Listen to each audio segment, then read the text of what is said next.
Podium Podcast. Lo mejor está por escuchar. La escóbula de la brújula. Podium Podcast.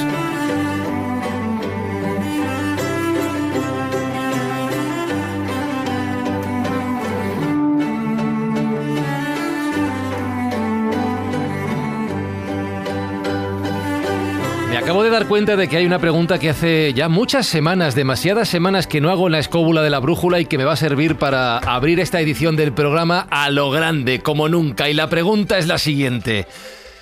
Juan Ignacio Cuesta, ¿te has traído la guitarra? Esta vez sí. ¡Esta vez sí! Esta vez era oportuno. Ahí dejo el titular. ¡Se ha traído la guitarra! Cosa que no sé, David... No sé si hemos empezado bien o mal el programa. Ni bien ni mal, sino todo lo contrario. Ya. ¿Y qué aprendo? ¿Qué moraleja tiene eso? Ya la verás. Al final del programa la verás. Vale. Carlos Canales, ¿cómo estás? Viendo que vienen de negro dos, no sé por qué. ¿Verdad? Vienen de negro Jesús y David, ¿os habéis puesto de acuerdo? ¿Estáis juntos en la mesa? ¿Es por algo en concreto, Jesús? Sí, nos hemos puesto de acuerdo, para eso están los grupos de WhatsApp. O sea, es decir, hay un grupo, yo no sabía esto, hay un grupo interno de la escóbula donde se habla del estilismo que se va a llevar en cada... De hecho, varios oyentes ya le han dicho, cuando ven las fotos del grupo, dice, oye, ¿qué pasa? ¿Os habéis puesto de acuerdo? Sí. Pues efectivamente, tenemos un grupo de WhatsApp para el vestuario. Nada es casual. Es por eso. Ahora entiendo por qué Alberto Espinosa y un servidor, Fran Izuzquiza, no seguimos los cánones del estilismo imperante aquí en Escobulandia. Lleva Espi una camiseta negra con un corazón rojo pintado maravilloso que simplifica muy bien lo que va a ser el programa de hoy. Está Chevi Durado en la producción y hoy abrimos una escóbula que va a estar llena de eso, de alma, de corazón.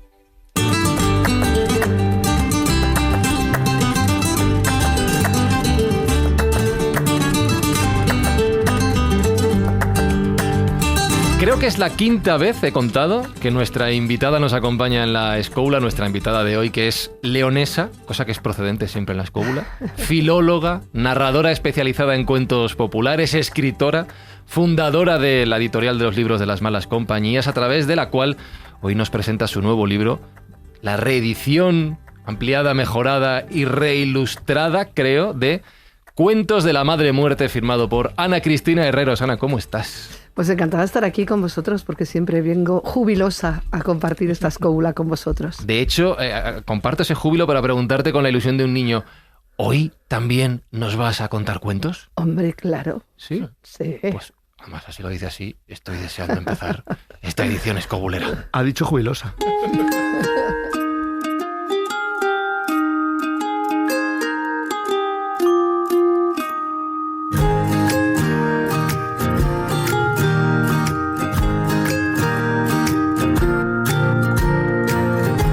Tengo muchas ganas del programa de hoy y empiezo con una pregunta que estaba yo dándole vueltas en casa sobre el título de tu libro, Cuentos de la Madre Muerte. Hemos oído hablar muchas veces de la Madre Tierra, de la Madre Naturaleza, de todo aquello que nos da vida, nos acoge en su regazo.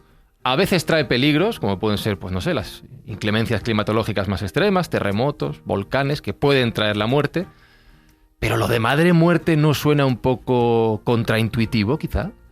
Pues no, porque hubo un tiempo, antes de los indoeuropeos, que son los que inventaron un lenguaje basado en oposiciones, en el que muerte y vida no se oponían, sino que contrastaban, formaban parte de lo mismo, del ciclo de la vida y de la muerte, porque no hay vida sin muerte ni muerte sin vida. Así que, como tú muy bien has dicho, la muerte también es ese lugar del que salimos y al que regresamos cuando nuestro tiempo se ha acabado. Es un parto inverso. Solamente hace falta ver el entierro del conde de Orgaz para ver que ese conde muerto es un bebé que asciende por el parto, por el canal del parto, hacia ese útero que es la gloria. Por eso, en todas las culturas precristianas, preislámicas y prejudías, o sea, esas religiones animistas que están antes de estas religiones del libro, la muerte era un parto al revés, un nacimiento a la eternidad, a otra cosa. Así que sí que no es nada opuesto esto de la madre y la muerte. Sí, en minuto 1 del programa ya tengo el primer esguince mental. De todas maneras, a ver, tú lo estás viendo, igual que muchos oyentes, Fran, lo estás viendo desde la óptica occidental. Esto lo hemos hablado muchas veces. Si tú te vas al Asia, te vas al mundo oriental, el concepto es precisamente lo raro, es precisamente lo que tú piensas, no lo que está diciendo Ana. Es decir, ¿por qué? Porque es una cuestión, es una herencia sociocultural, es una herencia que nosotros vivimos día a día y que nuestra sociedad además se encarga también de resaltar. Entonces, en una sociedad en la que actualmente más que nunca se vive de una manera polarizada, ¿cómo no se va a polarizar la vida y la muerte? O sea, que entiendo, Jesús, que el programa de hoy va a ser también una invitación a cambiar ese punto de vista, esa óptica sobre algo tan básico en lo que es nuestra vida como es la propia muerte, el final de ese ciclo. A ver, no vamos a cambiar el punto de vista porque yo creo que siempre hemos tenido el mismo punto de vista. Yo creo que la muerte y la vida siempre forman parte de eso que llamamos el juego, ¿no? De la existencia. Lo extraño, lo raro, es que a día de hoy, en el siglo XXI, con todo lo que sabemos, con todo el bagaje cultural, antropológico, todavía haya gente que crea que la muerte es el final de todo, cuando ninguna cultura, ninguna civilización tuvo esa concepción. Sabían que la muerte es un tránsito más, un puente más hacia otra forma de vida, otra forma de manifestar. ¿Qué ocurre? Que evidentemente la muerte es un miedo ancestral del ser humano y para eso también se crean los cuentos. Cuando tú cuentas cuentos sobre la muerte, en el fondo nos sentimos vivos, porque te das cuenta que la forma de evitar el pavor a la muerte, pero no la muerte como algo físico, sino un poco la muerte como el miedo, el desconocimiento a lo que nos va a llegar. Entonces los cuentos es la forma mejor de transmitir a través del fuego del hogar, a través del círculo que se hace cuando tú cuentas cuentos, o sencillamente a través del lenguaje simbólico. No olvidemos que los cuentos precisamente utilizan un lenguaje simbólico, sirve para perder el miedo a la muerte, para darnos cuenta de que es una manifestación más de la vida. Un budista diría que la muerte es el despertar, es decir, cuando tú mueres despiertas y dices, pero eso que he vivido yo era la vida. No, era otra cosa distinta dentro de los velos del ego, el de los velos de la realidad, los velos de la materialidad. Es decir, ahora mismo lo que estamos viviendo es una manifestación de la vida posiblemente mucho más densa, muchísimo más grosera de lo que sería la vida auténtica, que es lo que las tradiciones, que los grandes maestros espirituales dicen que tendríamos una vez que pasemos ese puente llamado muerte. Entonces, bueno, los cuentos sirven para eso, precisamente para... No son cuentos infantiles, los cuentos son para adultos. Lo que pasa es que los niños también absorben esa enseñanza. Acuérdate un poco lo que he dicho más de una vez, y también lo dijo Tony de Mello en su momento. Dice, el camino más corto entre un hombre y la verdad es un cuento. Entonces los cuentos sirven para eso, para sentirnos vivos. Los cuentos sobre la muerte, muchísimo más vivos, porque al final ves que la muerte no existe, que es una percepción occidental, es una percepción muchas veces cultural, pero que una vez que quitamos ese velo, nos damos cuenta de que todo es una continuidad con distintas manifestaciones de vibración. No sé si estarás de acuerdo, Háblale en al esto, micro, pero... Juani, por favor, háblale al micro. Ahí. Vamos a ver, hay un tema con el que no sé si estarás de acuerdo, pero el problema ya desde el punto de vista materialismo no es que vengamos de la muerte y volvamos a la muerte, sino lo que dura el intervalo. ¿Vale? Porque yo he tenido en mi familia una mujer que ha llegado a un intervalo larguísimo. Y hay otras pues que el intervalo es muchísimo más corto. Claro. Por lo tanto, creo que el problema es cuánto dura ese intervalo en términos del tiempo de los hombres. Pero claro, si tú vas al tiempo distinto, que es el tiempo que se da en los países asiáticos o que se da en algunas culturas africanas, todo eso es muy distinto porque el tiempo no tiene la misma dimensión. Claro, pero la paradoja que a mí se me plantea, Ana, es yo puedo ponerle palabras, puedo describir, puedo narrar, puedo contar lo que conozco, ¿no? La vida, lo que vemos día a día, lo que cada uno tiene en su entorno. Pero ¿cómo le ponemos palabras a lo desconocido? Bueno, por eso en los cuentos aparece esa dimensión de la muerte humana. Es esa muerte que está al comienzo, que siempre nos acompaña en nuestras cosas más cotidianas y al fin nos hace a todos igual. Esa muerte que nos enseña la vida, esa muerte amiga, esa muerte enamorada, esa muerte amante, esa muerte como lugar del que se regresa en los cuentos a veces, o como esa muerte burlada también, a la que se burla, ¿no? Entonces aparece como esa dimensión humana, que es esa dimensión de la muerte como un ser con el que transitas, que te acompaña y con el que tienes una relación humana, digamos, ¿no? Por eso aparece como esa dimensión de la muerte en los cuentos, que es una cosa fascinante. Por otro lado, es muy importante también tener en cuenta que la visión que tenemos de la muerte es una visión creada por las tres religiones del libro, cristianismo, judaísmo y islam. Pero las religiones que no tienen libro, que se llaman supersticiones, pero son religiones, conciben la muerte de otra manera. Y la concepción desde estas tres religiones es Esa muerte que es el pecado, el castigo por el pecado de la soberbia. El hombre y la mujer quieren saber tanto como Dios, comen del árbol del conocimiento y entonces son castigados a parir, a procrearse y a morir. Por eso también hay un vínculo de la muerte con la procreación muy importante. Y de hecho, en los velatorios, fundamentalmente, se cuentan cuentos eróticos. ¿Eróticos? Eróticos. ¿Qué significa eróticos? Porque los gitanos van siempre juntos. Claro, ahí está. Hay una recopilación de un folclorista que se llama Arcadio Larrea Palacín, que recogió cuentos de los sefardíes, de las mujeres sefardíes del norte de África, de Tetuán sobre todo, y recogió un tipo de cuento que se cuenta en los velatorios que se llama conseja. De la vieja la conseja, que es de la vieja el cuento maravilloso de tradición oral. Y son cuentos que están absolutamente cargados con todo ese tema erótico, que por otro lado los cuentos que, como bien has dicho antes, no eran para niños, todos tenían ese lenguaje figurado donde había connotaciones eróticas que los niños no entendían. Y cuando el niño entendía el cuento era expulsado del círculo de las mujeres porque se había convertido en un hombre. Eso en León lo sabemos muy bien. Eros y tánatos, en fin, eso yo creo que esa asociación siempre ha estado muy unida, ¿no? Lo que es la muerte y el erotismo, y de hecho muchas veces el orgasmo se le ha llamado la pitimog, la pequeña muerte. O sea que para que veas un poco cómo está relacionado. En el fondo no deja de ser una especie de transformación de conciencia, ¿no? Cuando tú tienes un orgasmo, evidentemente estás viviendo un tipo de experiencias que no tienes en la vida cotidiana. Cuando uno muere, y lo comprobaremos todos en algún momento, esperemos que sea largo tiempo, pues evidentemente vamos a experimentar un tipo de sensación que no habíamos experimentado hasta ahora, lo cual no quita, y eso es lo bueno que tienen los cuentos, y ahora contaremos unos cuantos, de que esa vida continúe, lo cual no quita, evidentemente, que sigamos teniendo miedo a la muerte. Por eso la muerte, tal como lo enfoca Ana, en este libro y en otros libros, en el fondo la muerte es una maestra. Es decir, es una ayudante, y muchas veces se la representa de manera femenina también. En las danzas de la muerte, por ejemplo, en la Edad Media, pues aparece la muerte pues vestida de blanco, con su guadaña, precisamente haciendo un círculo, como bien cuenta Ana y lo sabe, y es una muerte justa y democrática, porque en ese círculo ahí están los nobles, están los campesinos, están los labradores, están los obispos. Es decir, al final a todos nos iguala. Y yo creo que eso es lo importante también. Saber que la muerte, si la entendemos bien, me refiero, una vez que hayamos quitado ese trauma, esa ansiedad del miedo, al final la muerte incluso es reparadora. Y todas las variantes que utiliza Ana en este libro, ¿no? En los cuentos de la Madre Muerte, y ahora veremos uno por uno. Que de hecho los ha enumerado. Y sí, los ha enumerado porque además me parecen muy representativos, ¿no? Porque es la enamorada, la amiga, la burlada, a la que juntos lloramos, en fin, una serie de capítulos donde vemos todas las manifestaciones que tiene la muerte, pero cuando tú lo ves desde esa perspectiva ves que la muerte es una aliada, no es una enemiga. El problema de esas religiones del libro, en fin, ese miedo que nos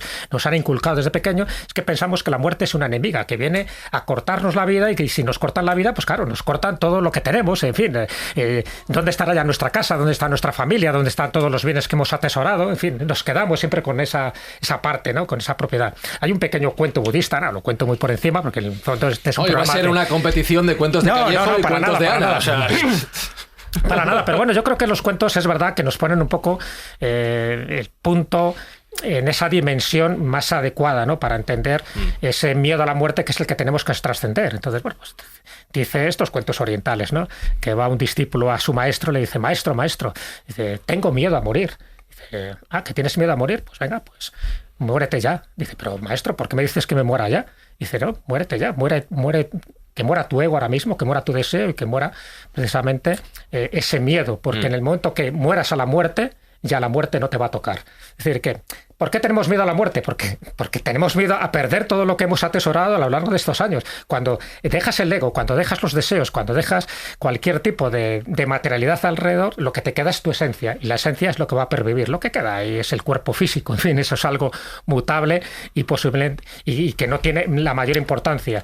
Esa es un poco la tradición y creo que la constancia que nos dan muchísimos cuentos, tanto de Oriente como de Occidente, sean de África, sean de Oceanía o sean de Asturias o de Galicia. Es decir, la sensación de que la muerte no la tenemos que tener como una enemiga, sino como una aliada. Si lo enfocamos así, desde luego toda nuestra dimensión de la vida y, por supuesto, de este programa va a cambiar totalmente y de manera radical. A ver, quería comentar una cosa que me ha llamado la atención al principio, porque hay una ligera contradicción, una cosa que ha dicho Ana. Ana ha dicho al principio, ha citado las 3 religiones del libro, que efectivamente las 3 tienen un origen común, son comunes, son hermanas, son parientes, pero son semitas, las 3. Y sin embargo, has citado a los indoeuropeos como una especie como de elemento de oposición a otro tipo de culturas ancestrales. Los indoeuropeos asumieron completamente una religión semita, el cristianismo. O sea, se volcaron hacia un lugar que no era el suyo.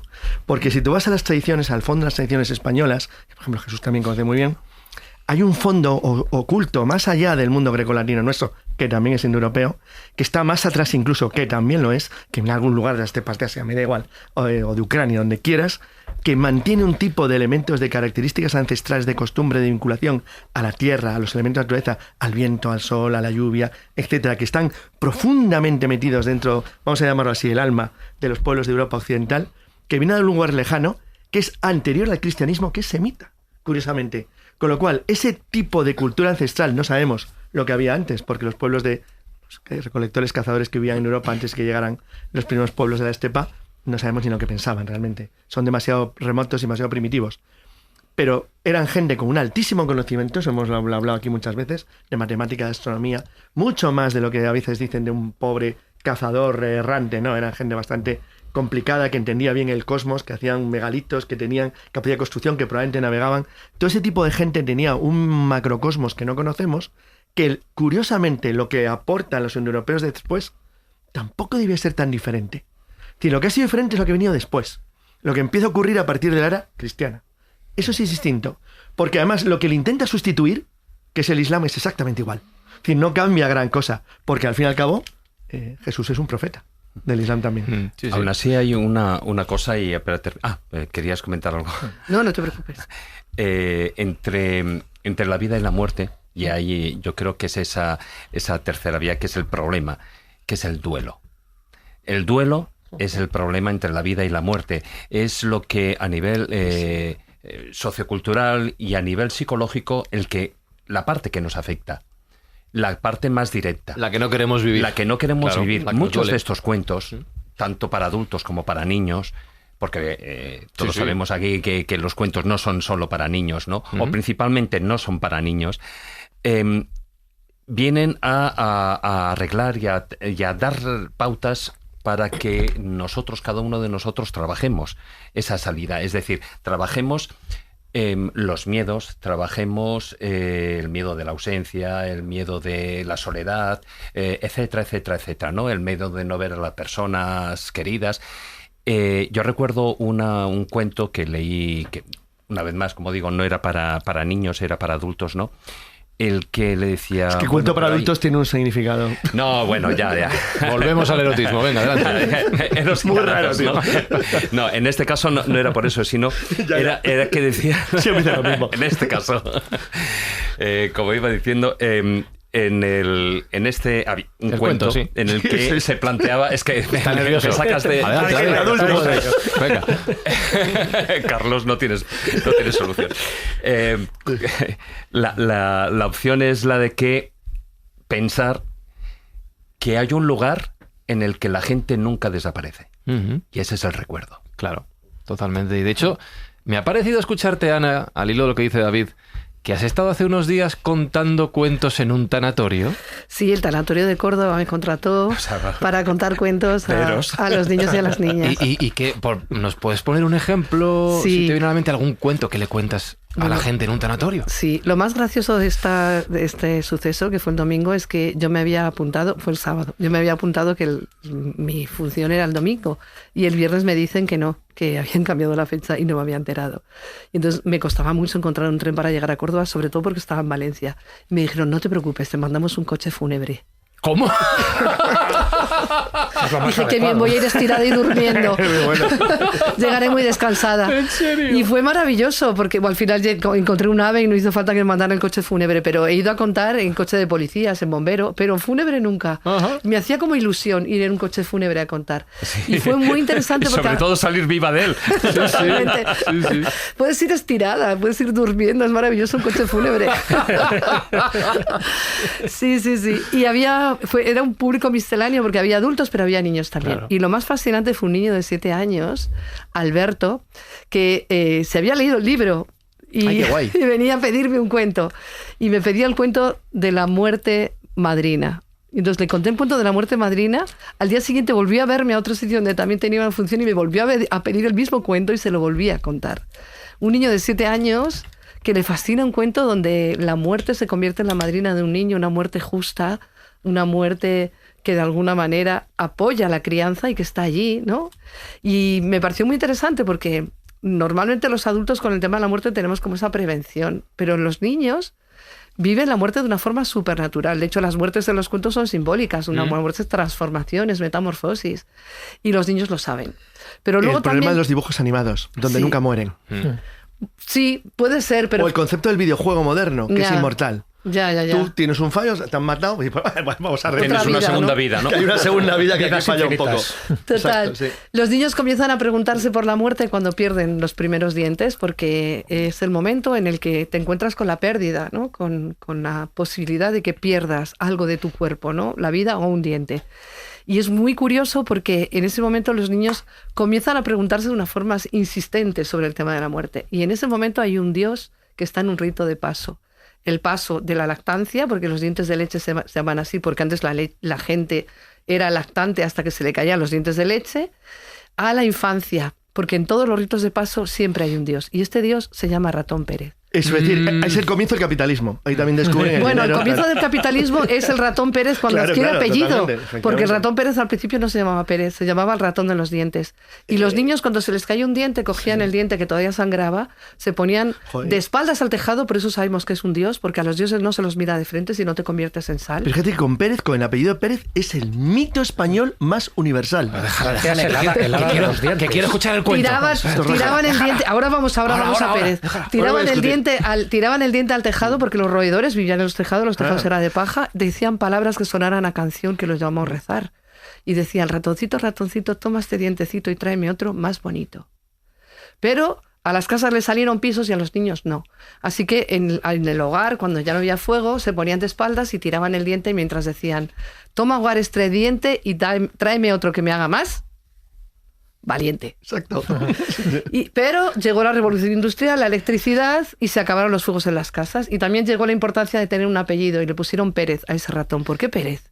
Porque Pedro es el listo de los cuentos tradicionales. Y Pérez significa hijo de Pedro.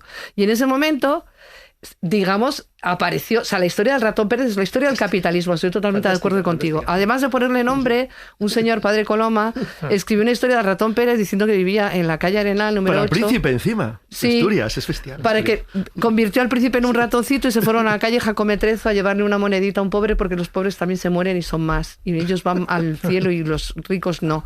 Entonces tenía que enseñarle esta cosa de la caridad. Y es muy interesante porque este ratón de pronto se convierte en un ratón con nombres y apellidos y con una vida de burgués, viviendo en el centro de Madrid. Lleva levita. Sí, con 2 hijas que estudiaban inglés y bordaban. Y un hijo tarambano que jugaba al golf. A ver, pero es que el ratón Pérez iba con Bubi, que era el niño que luego se convierte en Alfonso XIII. Pero en todas las culturas hay ratones por sí. magia simpática, porque los roedores tienen los dientes grandes y les duran toda la vida. De hecho, los aborígenes australianos tienen un ratón de los dientes, no se llama Pérez. Los franceses tienen la Petit Souris, el topolino en Italia. También hay una formiquina en Italia, que también la relación entre la formiquina y ratón Pérez es muy importante. Y de hecho hay un cuento sobre la muerte que todos lloramos, que es una hormiguita que se casa con ratón Pérez. Y le dice un sábado, me voy al mercado, aquí te dejo, revuelve esa cazuela de papas con carne que he hecho para que no se me peguen, pero no te comas ninguna. Y el ratón empieza a darle vueltas a aquello y de pronto dice, qué rico, empieza a comer, y es tan goloso que se cae dentro de la olla. Y cuando llega su esposa, la hormiga, lo encuentra ahí todo ahogado. Y dice, ¡ay, qué pena más grande!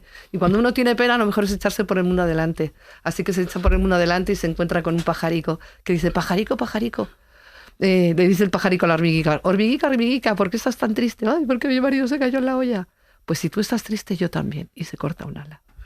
¿Os imagináis que cada vez que estás con Ana te está contando un cuento? No, es que yo cada vez que estoy con Ana, me cuente lo que me cuente, siento que me está contando un cuento. Es maravilloso, es maravilloso.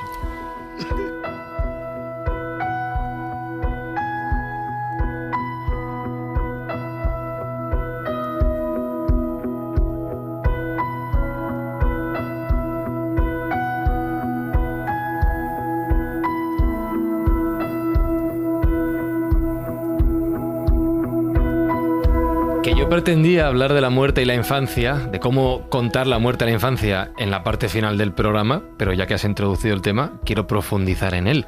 Has dicho que los niños empiezan a ser conscientes de lo que es la muerte, entiendo el cambio, la variación, ¿no? Nada es eterno, en el momento en el que se les empiezan a caer los dientes. Pero ¿cómo se le cuenta a un niño? Luego te pregunto por los adultos, que la muerte existe. Luego tengo otra pregunta que es, ¿cómo se le cuenta a un niño que la muerte existe también para él? Pero esto será más adelante. ¿Cómo se le transmite esa idea a un niño? Bueno, los niños saben que la muerte existe, porque para un niño una muerte también es cambiar de colegio, que sus padres se separen, que el abuelo se muera, que el perro se muera, etc. Entonces todas estas separaciones también son duelos y muertes. Entonces los niños saben que la muerte existe. Y además han transitado por esa muerte en esos cuentos tradicionales que son caminos simbólicos por donde los niños transitan para aprender a ser adultos. Así que los niños saben perfectamente. Yo creo que el problema con el tema de la muerte y los niños es que los adultos le tenemos miedo a la muerte. Y entonces, normalmente, cuando tú sientes un miedo y le cuentas un cuento a un niño sobre la muerte, lo que estás transmitiendo es tu propio miedo. Entonces los niños perciben eso como algo terrible porque lo viven a través de los adultos. Y creo que la naturalidad es una cosa importante. Luego hay una cosa horrible que hacemos con los niños, que es esto de, el abuelo se fue a una estrellita, te mira desde la estrellita.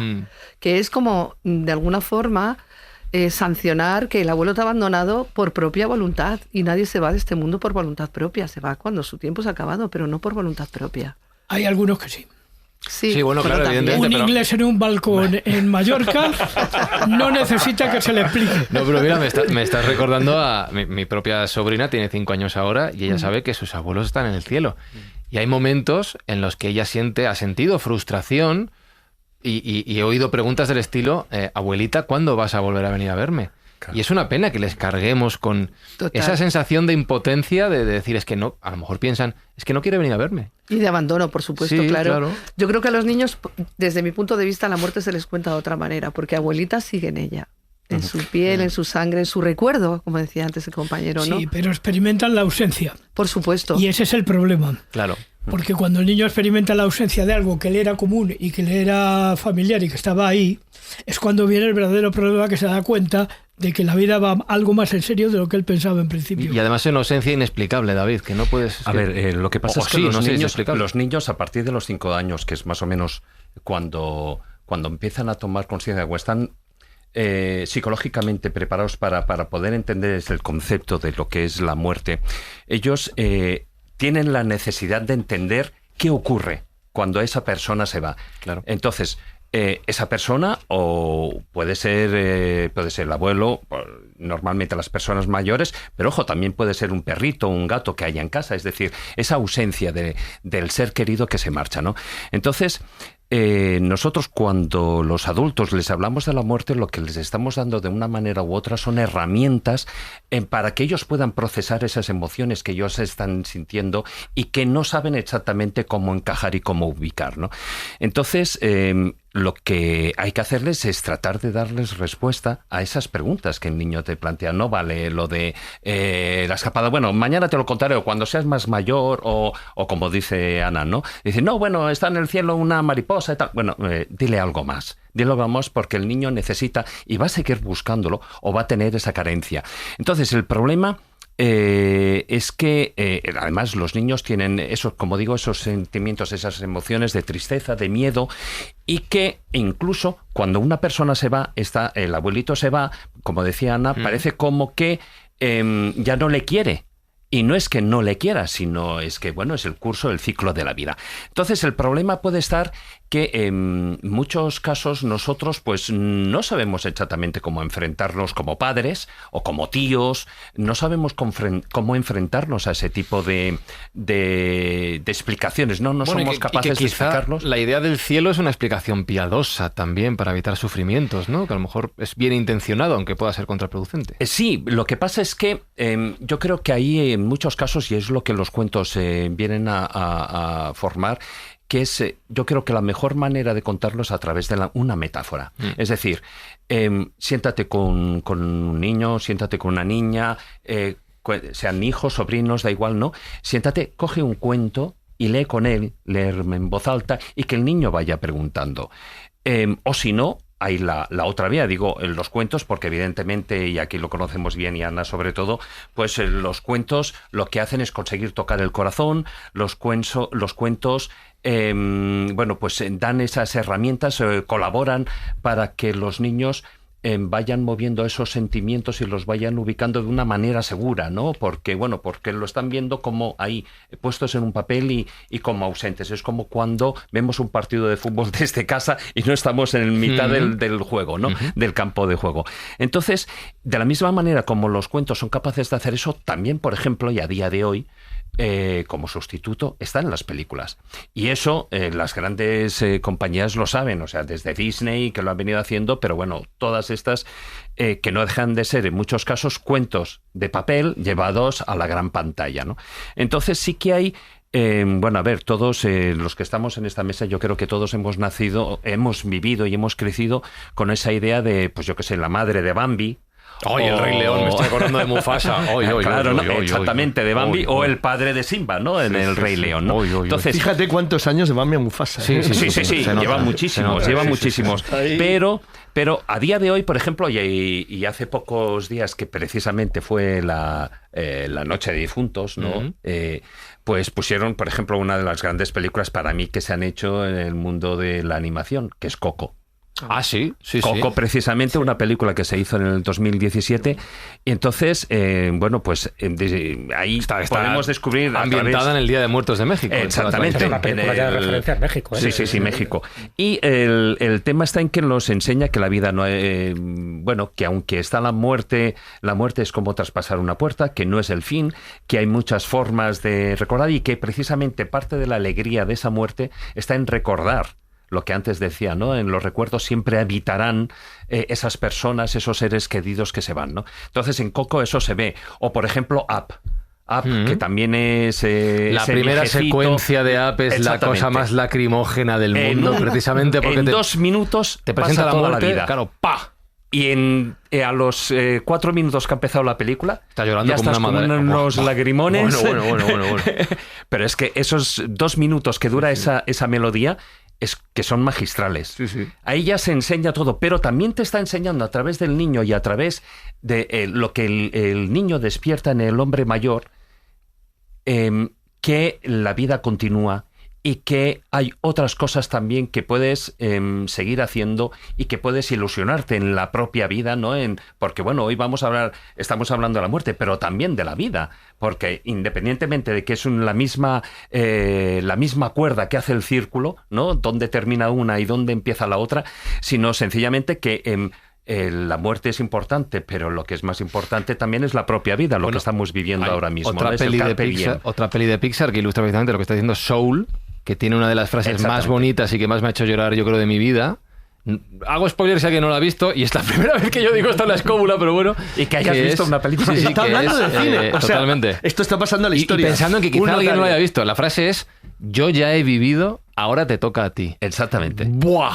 Y eso, efectivamente, es la descripción perfecta del ciclo que tiene que continuar. Pero fíjate, estamos hablando fuera de lo que es el universo Disney, ¿no? Por ejemplo, tienes el viaje de Chihiro. Sí, muy bueno. La niña, esa que además malcriada, etcétera, dentro de lo que es esa sociedad oriental, además lo que les enseñan es educación, a tener respeto a los mayores, etcétera. O sea, la película es muy completa y además expone muy bien lo que es esa filosofía y esa religión del Shinto, ¿no? Del sintoísmo, porque también las ánimas tienen mucho que ver, ¿no? Que son las almas de los antepasados. Está Hermano Oso también, que es otra de las películas, ¿no? Y y aparte de esas películas, por ejemplo, fíjate, para los oyentes yo diría dos cortos, que además los pueden ver en YouTube, que ponen ahí en YouTube y los pueden ver. Uno es El Puente, que es una especie de metáfora, es decir, como antes decía, ¿no? Los cuentos lo que nos tratan de explicar, sobre todo con metáforas, porque utilizamos mucho los animales, a los animales los tratamos como si fueran seres humanos, por aquello de que a los niños les parecen igual más simpáticos, más amables, ¿no? Una, como digo, es El Puente, que es una metáfora sobre esos obstáculos de la vida y cómo nos enfrentamos a las situaciones difíciles de lo que supone una pérdida. Aún así es una película divertida, ¿no? y tiene un mensaje muy profundo. Y otro es Cuerdas, así en plural, Cuerdas. Son 2 cortos. Cuerdas es un corto español. Aunque no trata la muerte directamente, lo que sí que hace es da un mensaje de amistad, de la aceptación de las diferencias entre unos y otros, y lo que hace sí que toca sutilmente el tema de las personas desaparecidas. Y de que a pesar de que las personas o esos seres queridos desaparezcan, sí que se mantienen esas conexiones personales, esos sentimientos, es lo que perdura, lo que antes decían, ¿no? El mundo de los recuerdos. Tengo un mensaje, dame un segundito, porque me acaba de llegar un mensaje. Lo firma Alberto, de Córdoba. 7 años, creo. 7 años tiene, ¿no? 7 años. Y me pregunta, dice, Fran, ¿tú le podrías preguntar a Ana si él me podría volver a contar el cuento de la muerte madrina si cabe en la escóbula? ¿Es procedente, ya que estamos hablando de los niños? ¿Sí? ¿Podrías contarnos el cuento? Está deseándolo. Sí, claro. Tenía ganas ya. ¿Tú crees que estaba... Lleva más de media hora sin hablar de un cuento. Ya, está bien. No puede ser. Sí. Lo digo por bajar a tierra un poquito todo lo que estamos hablando en teoría. ¿Cómo se le cuenta esto a los niños? ¿Quieres que te cuente la muerte madrina? Hombre, me estás preguntando, gracias. Estaba deseando que lo hicieras. Lleva una Ya que lo dices, pero que lo dices tú, ¿eh? Los cuentos tienen una cosa súper importante que no tienen las pelis, que es que uno construye su propia imagen. Claro. Y por otro lado, los cuentos nos enseñan a vivir con el misterio. Es una cosa súper importante a la hora también de enfrentarse con eso, que es la muerte, que es algo de lo que no podemos... de lo que no tenemos historia o lo que no podemos contar, ¿no? Esa también es la magia de la radio y de los podcasts. Totalmente. Que no nos ven. Pues cuentan que había una vez un hombre justo, un hombre Cataluña, un catalán justo. Y este hombre justo tuvo un hijo. Y él quería que su hijo fuera tan justo como él. Y le dijeron que los hijos no se parecen a los padres y a las madres, sino a los padrinos y a las madrinas. Así que este hombre justo se puso en camino por el mundo y camina que te caminarás, ¡zas! Se encontró con un hombre con el pelo corto, la barba blanca, que le dijo, buen hombre, ¿a dónde vas? A buscar un padrino justo para mi hijo. Pues no tienes que buscar más, aquí estoy yo, San Pedro. Yo, al que se porta mal no lo dejo entrar en el cielo, porque yo tengo las llaves del cielo.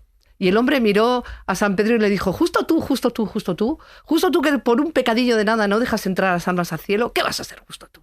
Y siguió camino y camina que te caminarás, ¡zas! Se encontró un anciano con la barba mucho más larga que le llegaba hasta el suelo y en la cabeza tenía un triángulo y un ojo. ¿Sabéis quién era? Dios. Que dijo, buen hombre, ¿a dónde vas? A buscar un padrino justo para mi hijo. Pues no tienes que buscar más, aquí estoy yo, Dios.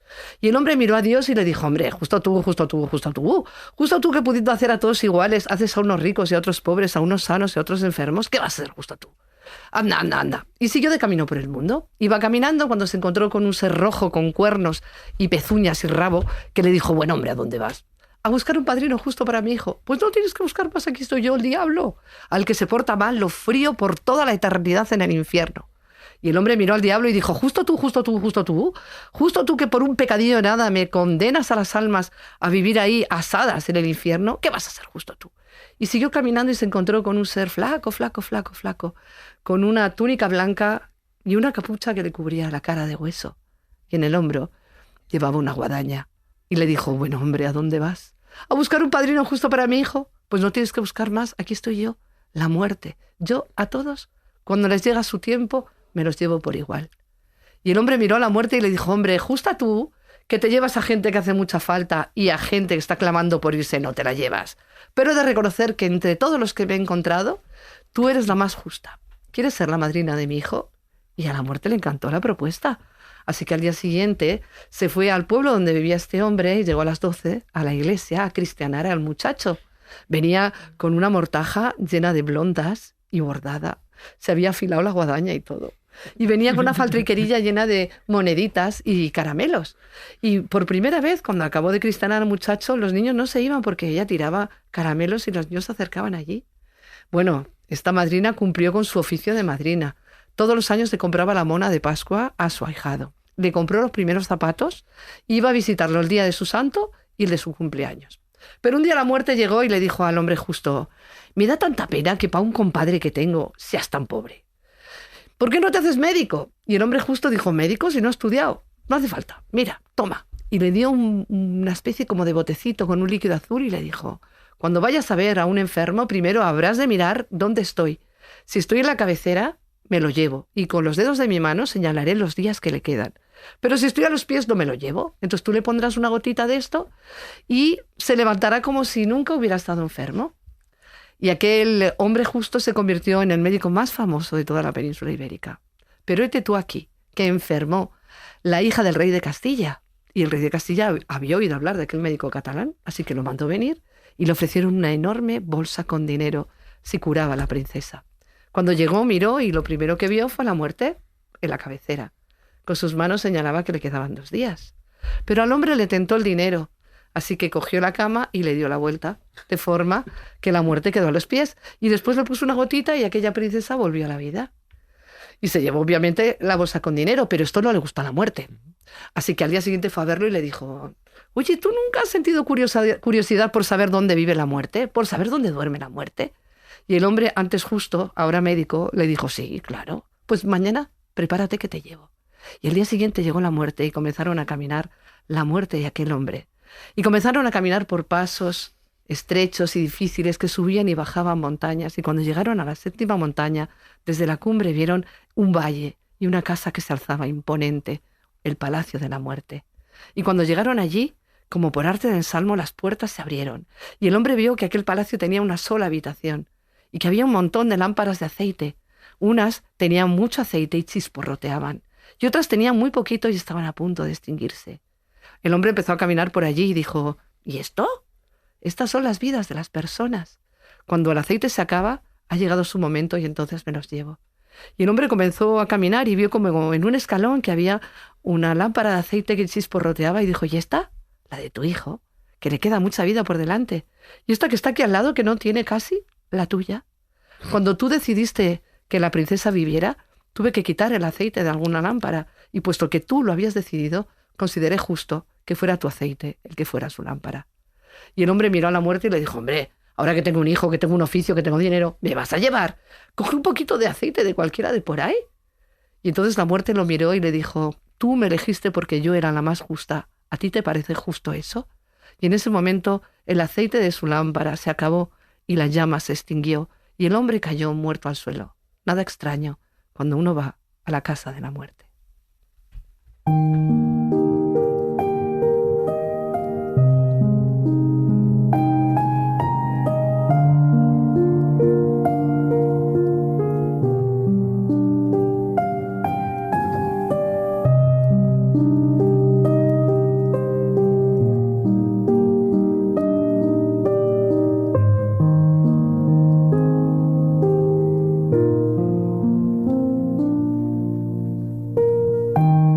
Tres ideas que me rondan la cabeza.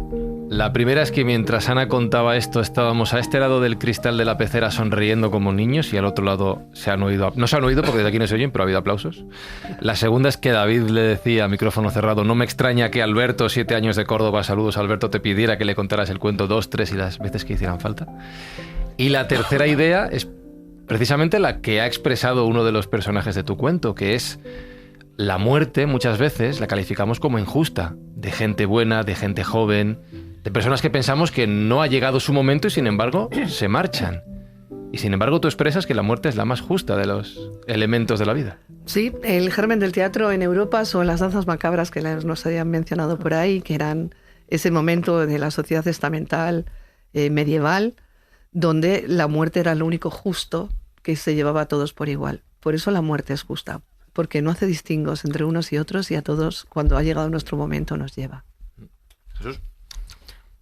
Yo creo que aquí habría que ver, tú dices que los cuentos son mejores que las películas para entender de alguna manera todo este fenómeno, pero el fenómeno de la muerte tampoco es lineal a lo largo del tiempo. Acabas de hacer, por ejemplo, una referencia a la sociedad medieval. Y sobre la sociedad medieval podemos analizar una película, pero que es un cuento a la vez, porque tiene la estructura de cuento, que es el 7º sello de Ingmar Bergman, donde aparece un caballero que cuando le llega la hora de morir dice: me vas a dar unos días más, vamos a jugar una partida de ajedrez. ¡El micro! Vamos a jugar una partida de ajedrez y si yo gano, me dejas vivo, y si yo pierdo, me llevas contigo. Y luego otra segunda manera de verlo desde también la perspectiva medieval, pero ya una perspectiva un poquito más elaborada, que es una de las pocas películas, de las más desconocidas de John Huston, que es Paseo por el amor el amor y la muerte, que la hizo con Angélica Houston y tal, donde se ve perfectamente el mito de Eros, Tánatos y el porqué. El esperar a la muerte, de alguna manera, es una esperanza que termina por culminar las aspiraciones de un ser humano dentro de una sociedad muy primitiva. Sí, yo no creo que las películas sean mejores o peores que los cuentos, creo que son dos lenguajes diferentes, claro. Pero sí es verdad que en los cuentos las imágenes las construyes tú. Yo he contado mi cuento y si os preguntara, cada uno de vosotros habríais imaginado a la princesa, al hombre justo, a la muerte de una manera que es la vuestra. Y por eso creo que llega mucho más al corazón, porque es algo que uno elabora. En un cuento, el receptor no permanece pasivo, está construyendo con el emisor, con el que cuenta el cuento, esa historia. Y aparte de eso, o sea, yo vehiculo mis sentimientos en mi voz, pero también vosotros, cuando yo cuento el cuento, estáis allí construyendo todo el mundo afectivo de ese cuento que tiene que ver con vuestra propia experiencia. Claro. Fíjate, cuando yo era pequeño, estuve escuchando en el Teatro del Aire, que era una cosa que había en la radio. Las ficciones radiofónicas de toda la vida, sí. Y entonces escuché un cuento que era un cuento radiado y tal, pero que tuvo una gran influencia sobre mí como niño, que fue el Coppelia de Hoffman, o El hombre de arena. Menudo cuento sobre la vida, la muerte, pero sobre todo la muerte de lo que es un autómata que realmente no ha tenido nunca vida. Pero parece que la tiene. Que es que ahí podíamos entrar hasta en el mito de Pigmalión como cuento. Fíjate que voy a citar a un pensador, a un filósofo, a un creador, a un genio, que se llama Alberto Espinosa, y que esta frase es muy tuya, Ana, pero también es muy tuya, Jesús. La dijiste ayer en Guadalajara, en un encuentro universitario, y se cayó toda la sala y le dio un aplauso. La frase es: una imagen vale más que 1000 palabras, pero yo, que me dedico al sonido, con 1000 palabras puedo crearte 1.000.000 de imágenes. Y en ese momento toda la sala aplaudió. Y esto es verdad, y sobre todo cuando estamos contando cuentos que crean imágenes sobre algo que realmente no conocemos, Jesús, como es la muerte, y que nos tenemos que imaginar de alguna manera. A ver, es el poder de las palabras, por eso los contacuentos, los griot, que es el seudónimo de nuestra querida Ana Cristina Herreros, el griot es el contacuentos porque utiliza el poder de la palabra, y el poder de la palabra, cuando lo cuentas, además con ese énfasis, con esa pasión que nos lo cuenta Ana, estás transmitiendo una serie de imágenes porque lo cuentas directamente desde el corazón. No es un cuento que tú memorices y lo cuentes como un papagayo, sino que directamente estás poniendo la entonación, las pausas, los silencios, precisamente para que ese mensaje se transmita de forma directa, pero de corazón a corazón, igual que de mente a mente. Por eso era tan importante siempre este oficio del contacuentos del Tusitala, que por desgracia, ¿no?, ha pasado como a un segundo plano, en detrimento, por ejemplo, pues eso, de las imágenes y del cine. Los cuentos siempre han sido muy poderosos porque la primera tradición es la oral y la rural, y luego se pone por escrito y es más urbana, pero la tradición oral es la que servía precisamente para saber de dónde venimos, en fin, para no olvidar nuestro pasado. Ahí Homero, los Homéridas, Homero posiblemente nunca existiera, pero Homero era un Aedo, un rapsoda, era aquel que se encargaba de memorizar todo lo que había acontecido para que la gente no se olvidara de los errores que se habían cometido, de los aciertos, para o no cometerlos o repetir aquellas cosas que precisamente habían engrandecido a ese pueblo, a esa ciudad-estado o a esa civilización. Esa es muy importante y por desgracia lo hemos perdido. Hemos pensado que muchas veces una imagen es más potente que un relato oral. Y todo lo contrario. Yo cuando mi hijo era muy pequeño, yo no le leía los cuentos clásicos. Mira que tengo libros con multitud de cuentos. Yo le contaba un cuento, lo recreaba y además le hacía partícipe a él. Y yo le decía, a ver, dentro de los personajes que yo había creado, que era el tío Perandules, en fin, el Batracio y el Guarreras, que eran los tres personajes principales. El Guarreras mola. Y el Guarreras, que te decía a mi hijo, digo, ¿dónde quieres que vayamos? Pues venga, vamos a la época prehistórica con un dinosaurio. Que sus cuentos para dormir es pasarse la vida en modo pro. Y entonces, claro, pero es que esto es un... A ver, qué exitazo sería el Astróbula, ¿eh? ¿Verdad? Los cuentos de Jesús Callejo para niños. Algún día los pondré por escrito, ¿no? Pero cada cuento era totalmente distinto porque estaba en función de lo que mi hijo me pedía y de lo que también él interactuaba, porque yo le decía, ¿y qué arma quieres que utilicemos? Me decía, pues un palillo. Pues venga, pues con un palillo, pues al final acabábamos con un tiburón, por ejemplo, si estábamos en alta mar. Jesús, ¿y así lo querías dormir? Claro, no, así no se dormía. Claro, y luego se dormía cuando se dormía. Claro. me refiero con todo esto que muchas veces caemos también el error de contar los cuentos tal como aparecen escritos, ¿no? Sino sencillamente tienen que estar vivos los cuentos por el poder de la palabra, porque no es lo mismo contarlo un día que el niño o el adulto pues está deprimido o está eufórico porque ha tenido una buena noticia, o sencillamente porque un día llueve, y cuando un día llueve parece que estás más melancólico y los cuentos se transmiten de otra forma. Bueno, pues un poco yo creo que esta es la finalidad y la función que Ana cumple, y lo cumple perfectamente, porque fíjate que ha venido veces aquí y más veces que vendrá, y siempre nos quedamos embelesados por la forma que tiene de contarlo, por esa transmisión oral y sobre todo por el poder que tiene la palabra.